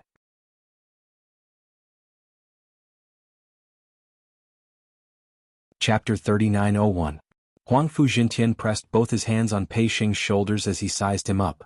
Finally, her gaze landed on the pair of eyes that were covered in dark golden flowing light. Your eyes. Huangfu Jintian's white brows creased tightly. Are you all right? Earlier I sensed that you had once again activated the Huangfu family's energy and I was worried about you, so I followed the feeling and rushed over. After seeing Pei Shing's eyes, Huangfu Jintian knew that what he had sensed earlier wasn't an illusion. When Pei Shing heard that, his throat tightened as his eyes stared blankly at the old man in front of him. His heart tightened a little. For so many years. This was the first time he felt concern from an elder. What's the matter? Are you hurt somewhere? Huangfu Jintian saw that he didn't speak for a long time as his white brows creased even tighter. He pulled Pei Shing's arm and took his pulse. Pei Shing regained his senses as he hurriedly shook his head. I'm fine. I'm fine. Luckily. Blood Mercenary Group and Aluo rushed over. I'm fine. Huangfu Jintian, who was taking Pei Shing's pulse, frowned even tighter. This child's body was too weak. He could tell that he had absolutely suffered hardships since young. He had to recuperate properly in future. Finding out that Pei Shing's body was weak, Huangfu Jintian's heart doted on Pei Shing even more. He patted Pei Shing's shoulder as he shifted his attention to the surroundings. When he saw the rows of disheveled killers kneeling on the ground, his gaze suddenly turned sharp. What on earth is going on? Huangfu Jintian strode towards the middle of the courtyard. The current him had a cold, hard expression as his dignified and noble aura wasn't concealed at all. Step by step, he neared the killers. It suppressed the formless pressure. Yi Qingluo had not expected that Huangfu Jintian would actually rush over. But just from Huangfu Jintian's reaction and performance earlier, he was indeed a qualified elder. His concern towards Pei Shing came from the bottom of his heart. But even after Pei Shing went to Heaven Realm, with Old Master looking after him, he would still be surrounded by danger. There were some things that she had to remind Old Master. Thinking of this, Yi Qingluo squinted her eyes slightly as her pink lips curled up as she spoke out softly. Does Old Master Huangfu really want to know what's going on? Someone dares to hurt my grandson. You're really not putting my Huangfu family in your eyes. Huangfu Jintian was furious to the extreme. He raised his leg and kicked the chest of an assassin. I'll definitely get to the bottom of this matter. There's no need to investigate. Yi Qingluo's lips curled up lazily. Old master, don't be too full of yourself after all. If you were to slap his face later, it would hurt Ah Sheng's heart. Yi Qingluo's words were already very straightforward. Huangfu Jintian naturally understood the ridicule in her words. Immediately their faces darkened. Yi Qingluo smiled again.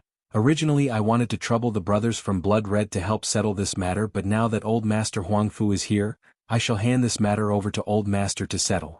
As Yi Qingluo said that, she looked towards Su Qingbing with a smile. What does Blood Red group leader think?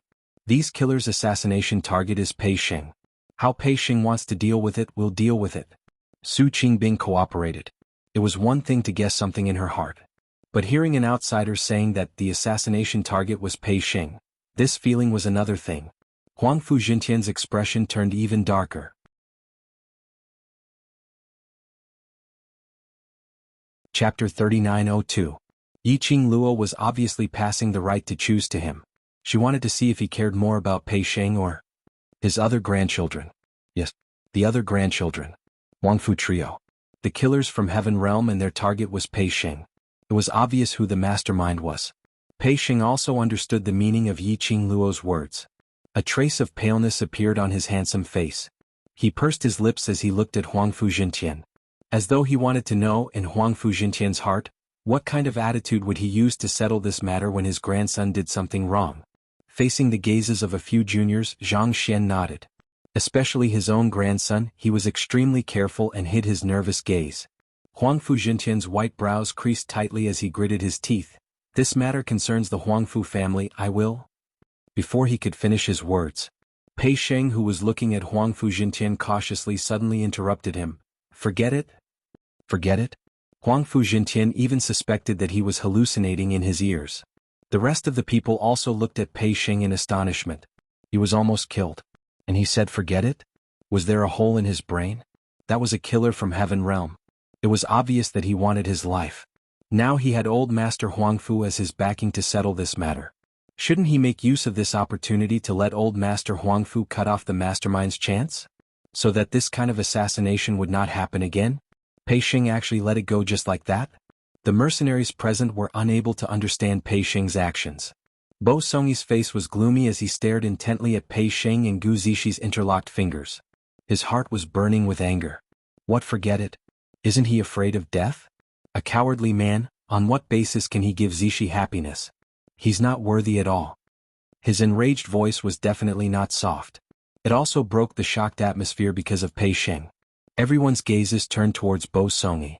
Although Huangfu Jintian felt more or less relieved because of Pei Sheng's forget it, Huangfu Jintian felt a sense of relief in his heart.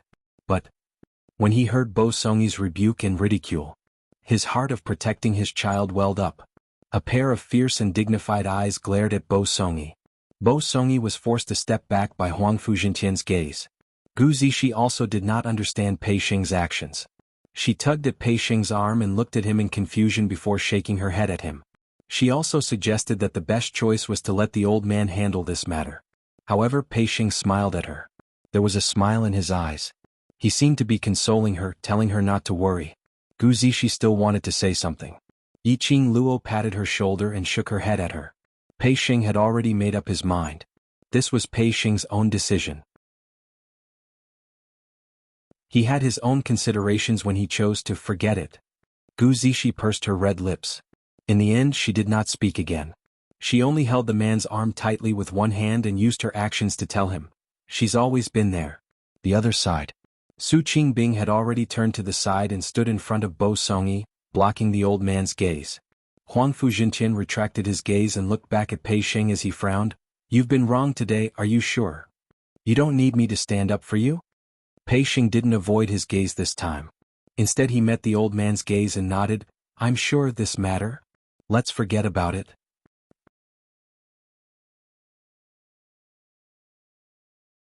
Chapter 3903.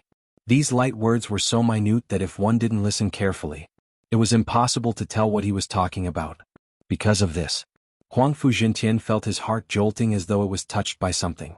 These words were like needles stabbing into his heart. It was so uncomfortable.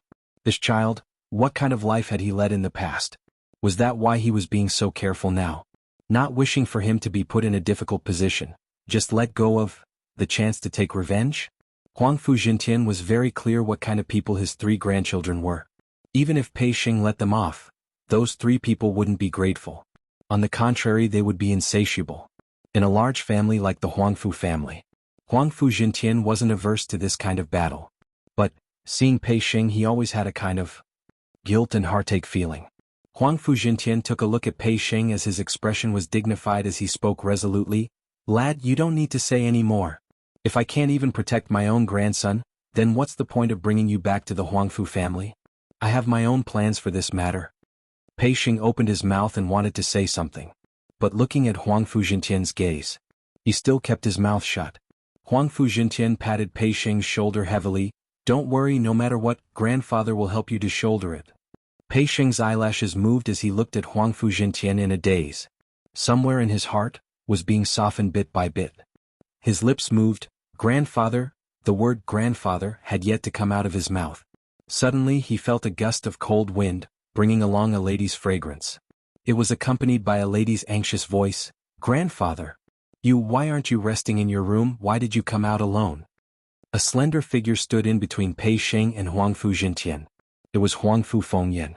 Her face was filled with anxiety as she looked at Huang Fujintian with an anxious expression, as though she was worried about something. At this distance, she could see the fine sweat on Huangfu Fengyan's forehead. Apparently she had sprinted over. Yiqing Luo specially swept a glance towards the direction where Huangfu Fengyan came from. But she didn't discover those 2 young masters from the Huangfu family. She raised her brows, feeling a little curious. Those 2 people actually didn't follow? Huangfu Fengyan actually came here alone? When he saw Huangfu Fengyan, Huang Fujintian's face darkened. His expression was extremely ugly as he gave Huangfu Fengyan a backhand slap. Huangfu Fengyan was hugging onto Huang Fujintian's arm and was unable to avoid it at all. Like a stone that was ejected, he flew out and fell heavily on the ground. Huangfu Fengyan was stunned by the beating. He sat stiffly on the ground. Around her, there were battered and exhausted killers, staring at her with wide eyes. Huangfu Fengyan's heart fell to the bottom. These assassins, all of them failed. As soon as her grandfather saw her, he gave her a slap. In other words, Grandpa already knew. Huangfu Fengyan widened her eyes in horror. No, absolutely not. He couldn't ruin his image in his grandfather's heart. Huangfu Fengyan couldn't be bothered about the intense pain from being slapped flying, and her eyes were red as she looked at Huang Fujintian pitifully. Grandfather, why did you hit Yenna? I don't have a granddaughter like you. Huang Fujintian's expression remained unchanged.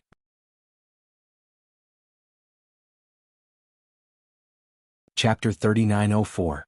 She swayed as she stood up. He purposely revealed his red and swollen face from the beating, in an attempt to arouse Huang Fujintian's pity. Grandfather, don't listen to other people's slanderous words. That Yiqing Luo she had previously harmed Yenner in this way. Huangfu Fengyan pointed at Yiqing Luo as she cried out in grievance. Yiqing Luo? Why did the blame fall onto her again? Huang Fujintian felt even more disappointed. But, in front of so many people, he tried his best to suppress his anger. Huangfu Fengyan was after all his Huangfu family's 4th Mississippi.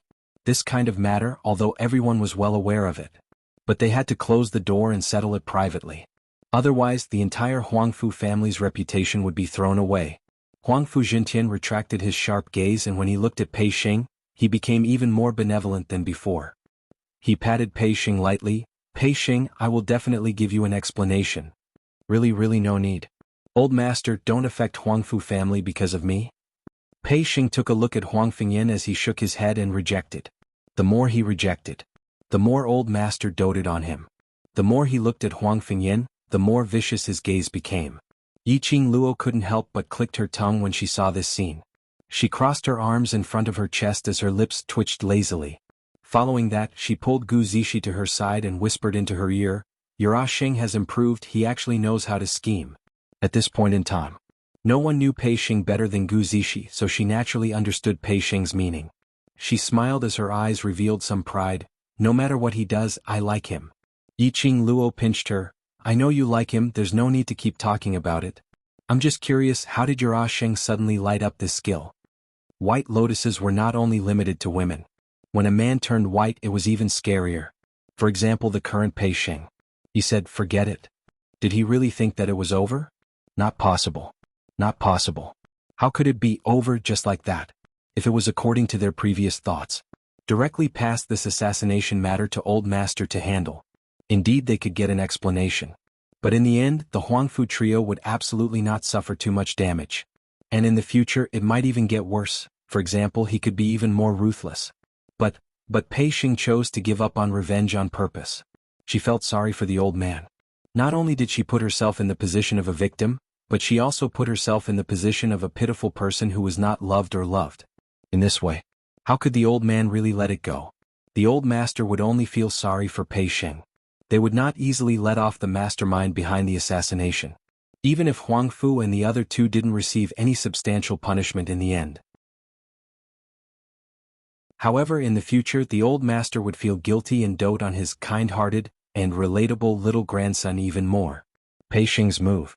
It was a beautiful move. Gu Zixi eyes sparkled as she looked at Pei Xing.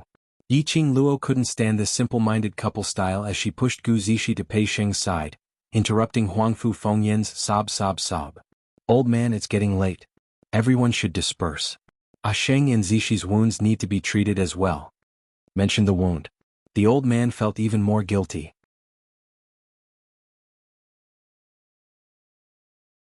Chapter 3905. Pei Xing hesitated for a moment. He glanced at Huangfu Fengyan's direction and shook his head. "There's no need. I still have to tidy up this courtyard." An assassin had broken in. And a fight. The courtyard was already in shambles. Huangfu Jintian still wanted to say something. Yiqing Luo continued, "Old master, Zixi is an alchemist. With Zixi taking care of her, you don't have to worry." After saying that, she glanced meaningfully at the assassins. The old man must have other things to deal with, right? Huangfu Jintian's expression swiftly became extremely gloomy.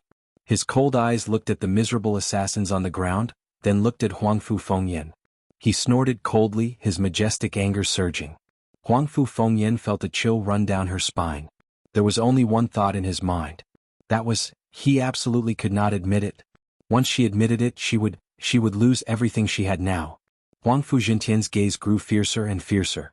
After staring at Huangfu Fengyan for a while, he forcefully closed his eyes. When he opened his eyes again, the emotions on his face were much calmer. He clasped his hands at Su Qingbing with a solemn expression. "Bloody leader, thank you for your help today. I, Huangfu Jintian, will remember your kindness. I'll definitely repay your kindness in the future." Then he said, "Can you let me handle these assassins? It's not really a favor. Bloody mercenary group didn't come here to save Pei Xing." Su Qingbing's lips curled into a smile. "As for these assassins, if old master Huangfu wants them, feel free to take them. Not to save that brat." Huangfu Jintian caught the main point and frowned slightly. "What do you mean by that?" As profound practitioners of the heaven realm, which was above the earth realm, basically he did not know much about the people or forces in the lower realms. But there were three great forces in the land, and even old master Huangfu, who was in the heaven, had heard of them. One was the gathering place of lunatics, the underworld palace. One of them was the Linglong Palace, which nurtured the saintesses of the three main cities.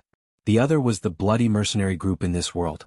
Even if bloody mercenary group was the second-ranked mercenary group, his reputation rose like a crane. This was because the number one mercenary group had already developed to the heaven realm. And this bloody mercenary group was also known as the second mercenary group to develop their forces into heaven realm. Huangfu Jintian's attitude towards Su Qingbing was so gentle. Aside from the fact that Bloody had saved Pei Xing, he was also impressed by the bloody mercenary's abilities. Su Qingbing raised her slender eyebrows as a playful smile appeared on her beautiful face. She walked towards Pei Xing. No, to be more precise, it was Gu Zixi who was walking towards Pei Xing. He then raised his hand and placed it lazily on Gu Zixi shoulder. As he raised his head, the corners of his mouth curled up into a smile. There was an indescribable meaning in his smile. "I brought my Bloody Red's elite troops here to save my troublesome vice regiment commander. Saving Pei Xing was just a convenience. So, old master Huangfu, you really don't have to take it to heart." Vice leader? Gu Zixi? This news caused Huangfu Jintian to be stunned. The one who had the most exaggerated reaction was Huangfu Fengyan. She almost bounced up from the ground and glared at Gu Zixi. Her voice was trembling. Her vice regiment commander? Are you kidding me? Su Qingbing tilted her head and glanced sideways at Huangfu Fengyan.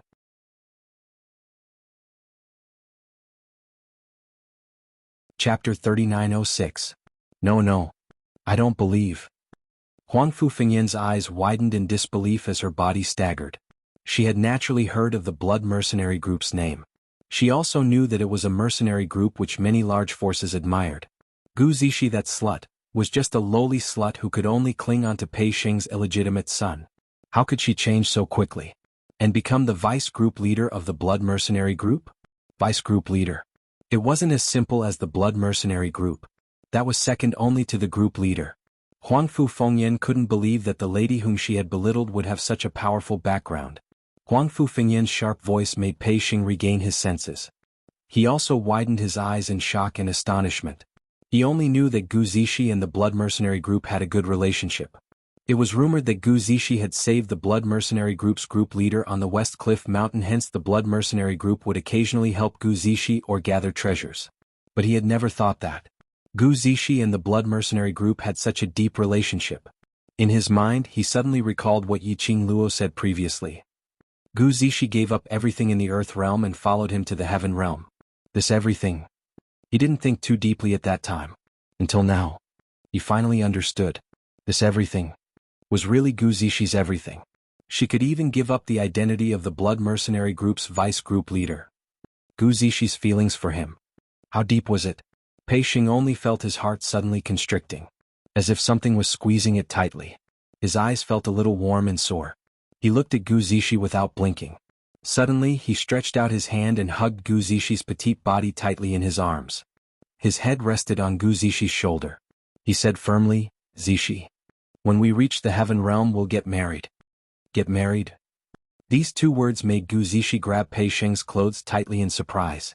Her eyes instantly turned red as she nodded her head vigorously. The two of them hugged each other tightly. On the other side, Huangfu Jintian took a deep look at the two of them hugging each other and looked at Su Qingbing. Although he didn't show it on his face. But in his heart he was shocked when he heard this news. In his heart, he was even more satisfied with his grandson and the woman that he had taken a liking to. In his heart, a decision was slowly forming. His expression was solemn as he looked at Su Qingbing and said, "Regardless of the reason why Leader Scarlet had intervened, it is a fact that Leader Scarlet has saved that boy.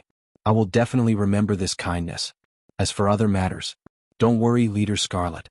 Since I've personally brought that boy and Lady Gu to the Heaven Realm, I will definitely protect them." Any intelligent person would be able to tell. Su Qingbing had purposely revealed the reason why Gu Zixi was the vice leader of Bloody. To put it bluntly, he just wanted to show Gu Zixi how powerful she was. At the same time, it would change Gu Zixi's position in the Huangfu family's heart. It was also a warning to old Master Huangfu. Gu Zixi was not someone without a backer. If Gu Zixi was injured in the Heaven Realm, Bloody Mercenary Group would be the first to stand behind Gu Zixi and take revenge for her with all their might. The group of people said a few more words. Old Master Huangfu dragged Huangfu Fengyan away. The Bloody Mercenaries followed behind Elder Huangfu with the assassins in tow. After a while, the courtyard quietened down again. Yiqing Luo took a look at the two who were still hugging each other tightly inside. What a pair of silly lovers. Muddle-headedly registered for the QQ reading character ranking. The babies helped to make a heart sign and gave a like. They didn't wish to rush into the top 40, they only wished to be in the top 100 and not let the crippled 7 emperors appear too desolate.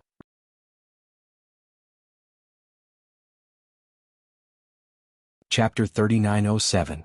She simply shifted her gaze away and looked at Su Qingbing, who had yet to leave. Su Qingbing still maintained a lazy posture. That dignified look on her elegant face had been retracted by quite a bit. She just raised her head and looked at that figure on the wall. Between her beautiful eyes, there was some brilliance flowing. But when Yiqing Luo took a careful look, it was a stretch of deep, without a single bit of emotion. She followed Su Qingbing's gaze. On the wall, the red-robed man who was standing against the wind met her eyes expressionlessly. The person Su Qingbing was looking at was Zhu Wuxia. She raised her brows, feeling that she seemed to have discovered something incredible. Since he's safe, I'll make a move first. I'll leave these two fools in your care. Su Qingbing seemed to have sensed Yiqing Luo's gaze and immediately retracted her gaze, as she pretended not to mind and waved her hand. Yiqing Luo's eyes curved into a crescent shape as her figure moved and appeared next to Su Qingbing. She raised her hand and hooked onto Su Qingbing's shoulder. The young lady gave a teasing smile as she teased, "Why? Are you in a hurry to leave, afraid that I'll see through some secret that I shouldn't see?" Su Qingbing's beautiful eyes flashed as she subconsciously looked at Zhu Wuxin. After this action was done, Su Qingbing then realized that she had been hooked. Yiqing Luo's smile deepened. Her curved brows and narrow long eyes outlined an arc, like a blooming datura flower, so alluring that it made one suffocated. Tisk! Su Qingbing's look made Yiqing Luo even more interested. She was really curious. What had happened between Su Qingbing and Zhu Wuxian? She could tell. Su Qingbing's impression of Zhu Wuxian was very deep. I have to return to Blood Color headquarters first." Su Qingbing's hair stood on end from Yiqing Luo's meaningful smile. She hurriedly found an excuse. She turned around and hurriedly leapt up the wall. On top of the wall, Su Qingbing intentionally halted her footsteps. Her vision clashed with Zhu Wuxian. In just a few breaths' time, she raised her breath again and her figure flashed as she blended into the night. The courtyard, which had turned into ruins, fell into a strange silence. That pair of foolish lovers were still hugging each other, unwilling to part. A fool is a fool. Hugging each other and feeling each other's warmth, this was their happiness. But Yiqing Luo shot a glance at the both of them as her lips suddenly curled into a crafty arc. Then he lifted his leg and kicked Pei Sheng's butt. Pei Sheng's entire body was kicked forward by the force. Gu Zixi almost lost her footing. Following that, several medicine bottles were stuffed into their arms. "Get out of the house and make love." Yiqing Luo turned their bodies around and pushed them towards the room which wasn't affected by the battle earlier. Pei Sheng was forcefully pushed to the door as he struggled to turn his head around to take a look at Yiqing Luo. But because of Yiqing Luo's strength, he was unable to resist at all. "Ah Luo, don't tell me you don't like our relationship because His Majesty is not here and you can't stand it?" Yiqing Luo's expression instantly sunk. The hand that grabbed Pei Sheng's shoulder suddenly tightened. "Ah!" Pei Sheng screamed miserably as his shoulder struggled to pull away from Yiqing Luo's palm. It was so painful that he almost cried. Yiqing Luo gave a fake smile. "If you still want to hug a beauty to sleep tonight, you'd better shut your mouth and roll into the room." "Pei Sheng, this smile is so scary." He swiftly hugged Gu Zixi tightly as he escaped into the room.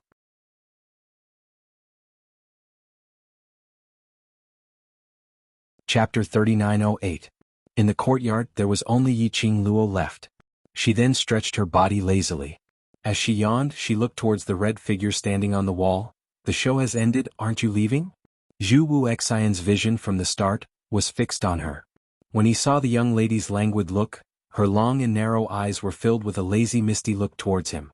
His eyes glowed with a bright light. Even his pitch-black pupils involuntarily contracted. His hands, which were hanging by his side, clenched into fists. Especially when that young lady yawned, with a soft and coquettish voice rang. His body almost instantly turned stiff and taut. For a long time the man didn't reply. Yiqing Luo lowered her hands as she raised her brows at him, meeting with Zhu Wuxian's scorching gaze. Her eyelashes fluttered slightly as she tilted her head, her eyes revealing a smile which didn't look like a smile. "Have you seen enough?" This sentence made Zhu Wuxian have a response. His thin lips moved slightly as his voice was very cold. "Not enough. If you're still conscious, then please go ahead. Take care, I won't send you off." Yiqing Luo intentionally ignored his provocative words as she impatiently waved her hand. Zhu Wuxian instead flew down from the wall. He got close to Yiqing Luo. The red-robed man and red-robed young lady's figures intertwined. Yiqing Luo didn't evade. Instead she faced the man's approaching face, raising her head as her lips curled into a bright smile.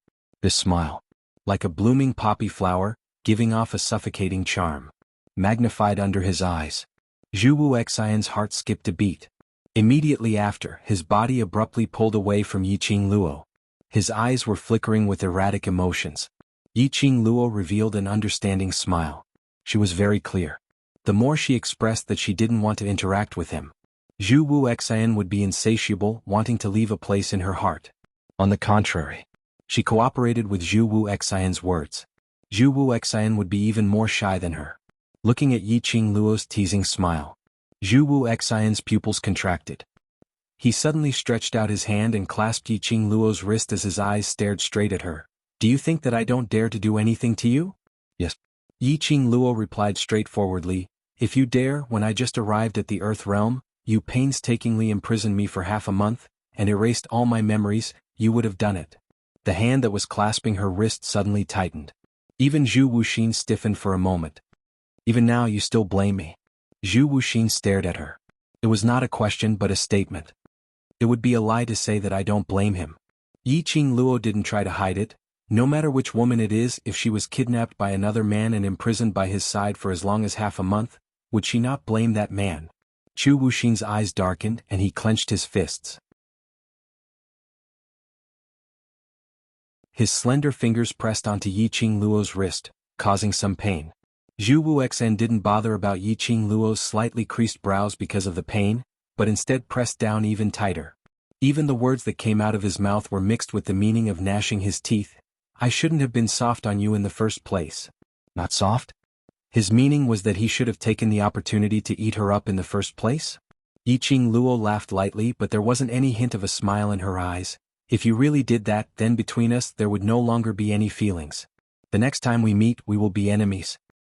Enemies too. At least you will not belong to that man. Zhu Wuxin's eyes seemed to be surging with waves.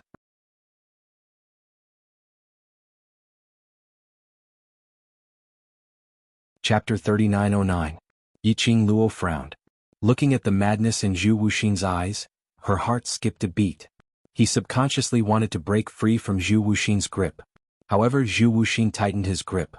He reached out with his long arms. He then pressed Yiqing Luo heavily into his arms. The plum fragrance which assaulted her nostrils made Yiqing Luo's slender brows crease tightly in discomfort. She struggled. Zhu Wuxin. Woman, you are really heartless. Zhu Wuxin was almost gnashing his teeth next to her ear. This time, I really do not want to go easy on you. As soon as he finished speaking, he exerted strength in his arm. The man's warm breath rushed over from a close distance. There was also a hint of fragrance mixed with it that made her feel alarmed. Almost at the instant the man lowered his head. Yiqing Luo's eyes flashed coldly. His dark force burst forth. He flipped his palm, intending to attack Zhu Wuxin and avoid his approach. It was at this moment. A heavy groan sounded beside his ear. The hand on his waist suddenly loosened. What replaced it was another strong and powerful force. The familiar fragrance of sandalwood wafted into his nose. Yiqing Luo turned her head happily. Sure enough, she saw her man appear behind her. Diamo Xian had one arm around her waist. His expression was noble and elegant as his gaze was filled with a chilly glint as he stared intently at Zhu Wuxin. I'm late. The man's deep and mellow voice instantly soothed Yiqing Luo's restless heart. His large and thick palms pulled the young girl's delicate body into his embrace. It was different, thick and sturdy. A different kind of warmth. It was a different taste. It was a completely different feeling from Zhu Wuxin. Diamo Xian was the feeling she wanted to have the most. Yiqing Luo's eyelashes trembled slightly. Suddenly, she raised her lips and tightly wrapped her arms around the man's firm waist. She buried her face in his chest. Struck by the palm, Zhu Wuxin had to retreat several steps before he could stabilize himself. The flame-like red swayed.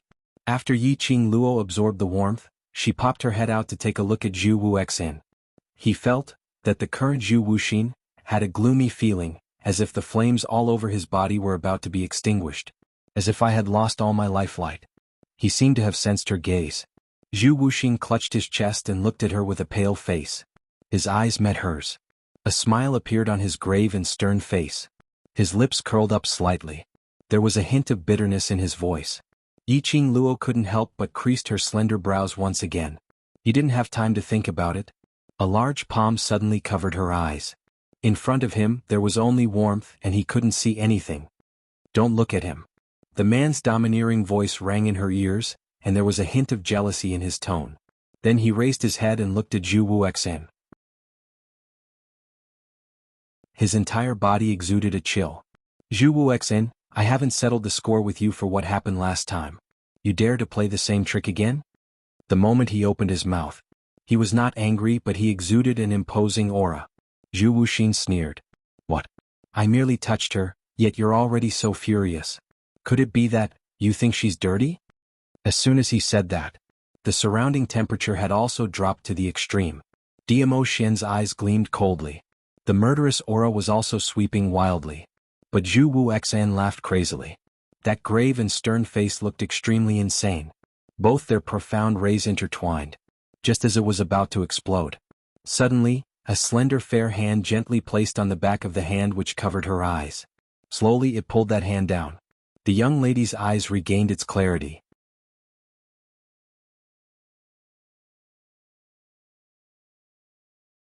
Chapter 39:10.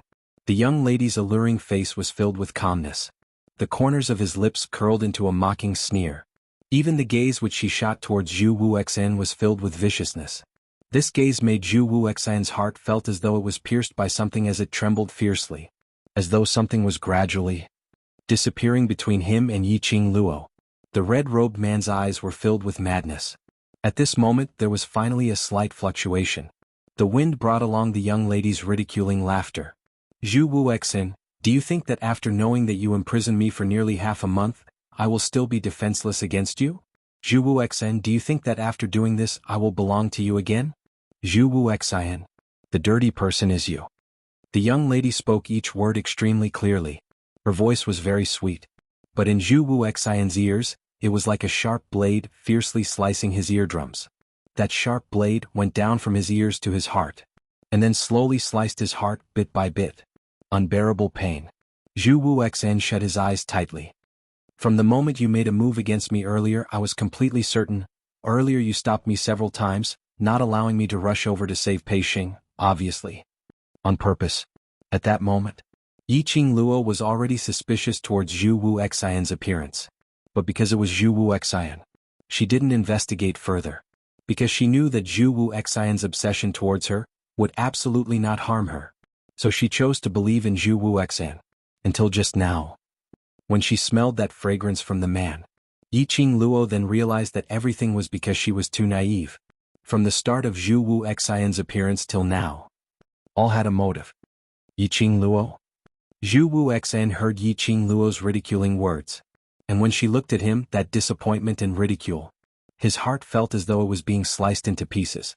He subconsciously wanted to explain, Yiqing Luo is not. Are you trying to say that it's not what I think? Yiqing Luo interrupted his words, as her smile became even more contemptuous. Even between his brows, there was a mocking smile that was not a smile. Zhu Wuxian.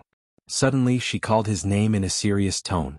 The young lady withdrew herself from Dmo Xian's embrace as she lifted her light footsteps and walked towards him.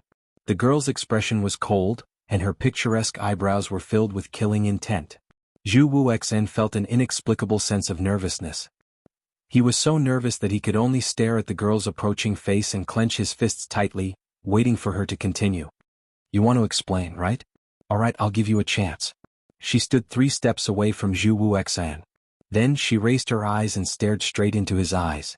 Zhu Wuxian's heart skipped a beat again.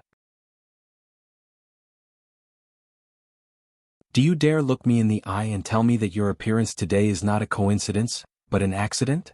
Zhu Wuxian's eyes darkened. Even his cold face was covered with a layer of frost. This reaction. Even if he didn't answer.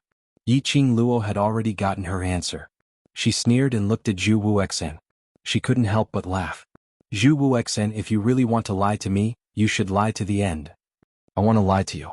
Zhu Wuxian's expression was gloomy and cold as his eyes stared deadly at Yiqing Luo, as a whirlpool appeared in between his brows.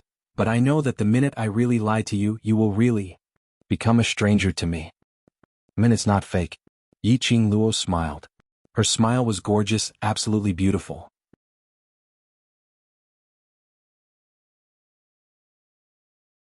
Chapter 39:11. It wasn't fake. Which meant, no matter what his answer was. Like strangers, these 4 words couldn't be fake. Zhu Wuxian's heartstrings quivered. He thought. After Yiqing Luo found out that he had imprisoned her for half a month, she wasn't too angry and still treated him the same as before. He thought. Yiqing Luo wouldn't blame him. But he had never expected Yiqing Luo to be so resolute. So resolute that when he intended to do it for the second time, she would not hesitate to cut off all relations with him. His heart, as compared to the first time he met her, was even more painful from her cold attitude and when she totally didn't recognize him. It was so painful that he was about to die. He thought. He was already numb, and no matter how painful it was, he could maintain his calmness, to stand calmly in front of Yiqing Luo and continue his stubbornness. But the feeling now proved that his thought was really just a thought. His heart would hurt. When he met with the young lady's icy cold gaze, his heart would surge with waves. Not to mention standing in front of her. Now he only had the urge to escape from her accusing gaze. Zhu Wuxian, you're still working with the secluded palace, right? You want to help the secluded palace to deal with the people around me, right? Even when Yiqing Luo saw his cold face, that complicated and painful expression, she didn't let him off. She was still overbearing. The imposing manner became more and more pressing. The expression on Zhu Wuxian's face became even more conflicted. He moved his thin lips and his voice sounded a little hoarse. No. It's not like that, He wanted to explain, but when the words were about to come out of his mouth, he licked his dry lips and stopped the words from leaving his mouth. Immediately after, his thin lips pursed, not saying a word. Yiqing Luo waited for a moment, and on seeing him maintaining his silence, her lips curled into a sneer of ridicule. Explain, I'm not being unreasonable. If you don't want to listen to your explanation, I'll give you a chance to explain. Zhu Wuxian continued to stare at her without blinking, not saying a word. Yiqing Luo's gaze towards him became even colder. Since you're not going to explain, then I'll speak according to my understanding. Her brows rose as her tone was filled with ridicule. Do you think that after breaking my wings, I can only choose to rely on you? Zhu Wuxian, do you think I'm such a person? No. Light flickered in Zhu Wuxian's eyes and he wanted to answer. However, he still held back and did not say it out loud. If Yiqing Luo was that kind of person, he would absolutely not take another look at her. But it was precisely because he knew this. He wanted to see even more. After Yiqing Luo lost everything, what would they become? At that time, would his obsession still be as deep as it was now? Zhu Wuxian, just give up. Even if you want to break my wings, even if you want to separate me and Xian. This lifetime, the next lifetime, the next lifetime, no matter how long it takes. Yiqing Luo will never choose you. Yiqing Luo's voice was cold and ruthless. The sonorous voice was like a huge hammer that landed heavily on Zhu Wuxian's heart. Zhu Wuxian's body shook violently. He flicked his sleeves. A cool breeze swept past. Several sharp sounds of wind could be heard in the air. The red figure had already disappeared before his eyes. In her resolute words, Zhu Wuxian fled in panic. Yiqing Luo was expressionless, as though she had no emotions towards his escape. Only after she was sure that Zhu Wuxian's presence had completely disappeared.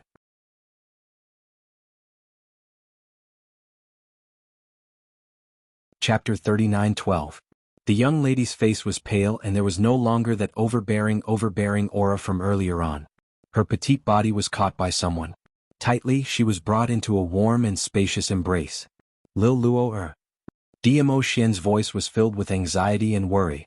Yiqing Luo wanted to open her eyes and smile at him to reassure him. But the minute she opened her eyes, it was a patch of blood color before her eyes which immediately turned into a patch of pitch black.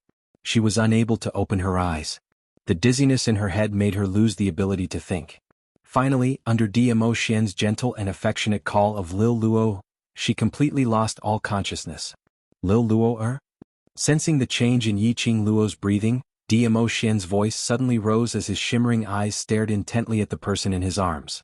After checking the young lady's pulse, Diamo Xian's expression turned darker. His fingers clenched tightly as he gritted his teeth and spat out 3 words, Zhu Wuxian. Damn that Zhu Wuxian. No matter if Lil Luo would forgive Zhu Wuxian, he would absolutely not forgive her. Diamo Xian tightened his arms as he raised his voice and called out in a low voice, Xian Beiyuan. 2 figures, one tall and one short, appeared in the night sky. Guard this place, don't let other blind things come near. Diamo Xian instructed and carried Yiqing Luo as he flew away. Tang Beiyuan stared blankly at the direction where Diamo Xian left, watching his figure disappear completely. She then regained her senses as she slowly stood up. The man on the side was tall and imposing, with a handsome face, but his brows were rigid and solemn. The man's vision had been on Tang Beiyuan. Seeing that she stood up and was still in a daze, he comforted her, Madam will be fine. Hearing the man's voice, Tang Beiyuan's eyelashes fluttered. When she raised her head, her lips curled into a smile. I know. With the overlord around, Madam will definitely be fine. She had seen with her own eyes how much her master cared about Yiqing Luo. Her daze wasn't because she was worried about Yiqing Luo, but very envious.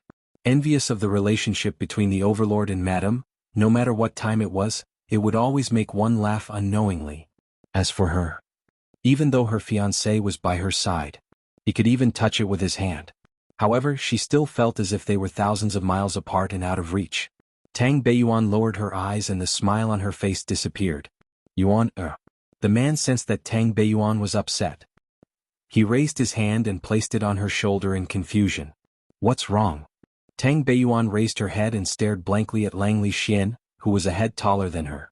Soon a smile appeared on his face. I'm fine. Lang Lixian caressed her face and didn't ask any more questions. The man wiped his face with his slightly cold hand. Tang Beiyuan instinctively reached out and grabbed his hand. Lang Lixian was startled and looked at her doubtfully. Tang Beiyuan gritted her teeth, mustered up her courage and placed the man's hand on her waist. Then she turned around and hooked her arms around his neck. It's been a long time since we've been this close. To be more precise, it had been a long time since they last saw each other. Every time they met, it was just a hurried glance. After that, they would leave in a hurry. Not to mention a hug to feel each other's warmth. There wasn't even a chance to greet each other.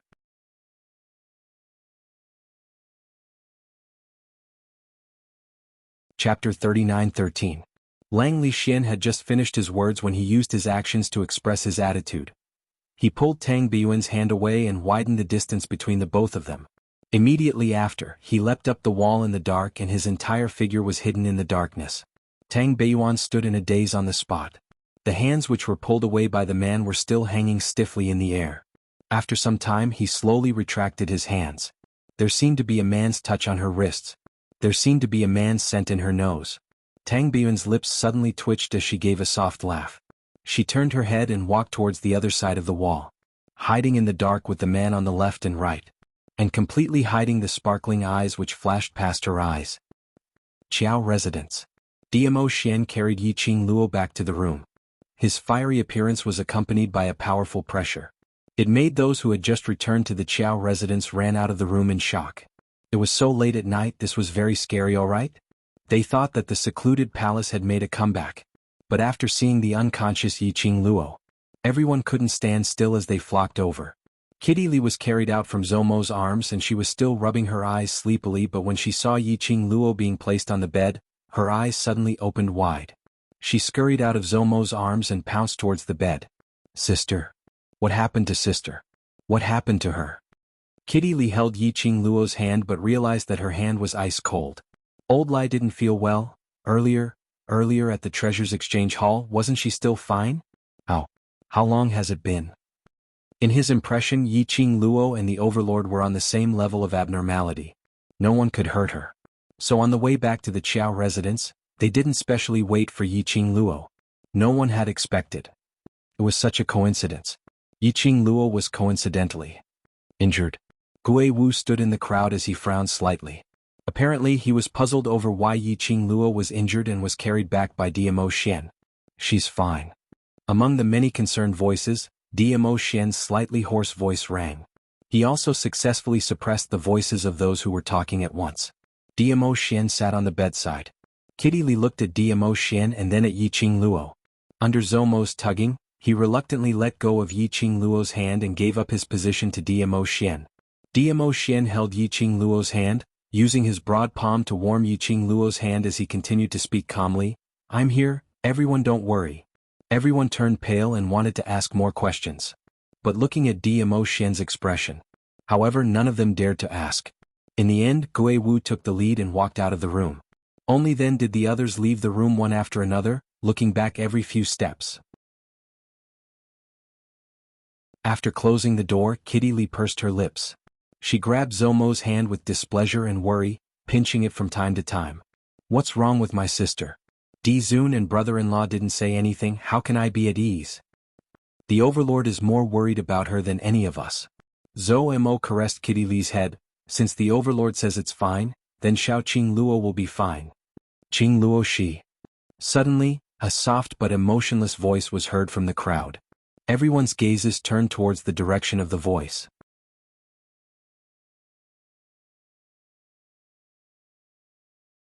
Chapter 39:14.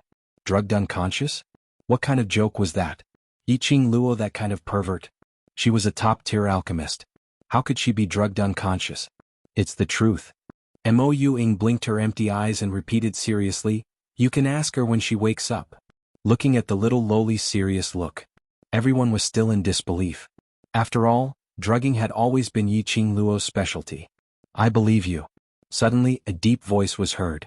Qiao Yinyan had appeared at the corner of the long corridor and was slowly walking towards their direction. The moment Qiao Yinyan appeared, everyone stopped their discussion. The man walked slowly to Mo Ying, his gaze was deep like the sea and his silver hair hung down his cheeks, adding a mysterious and noble feeling to the man.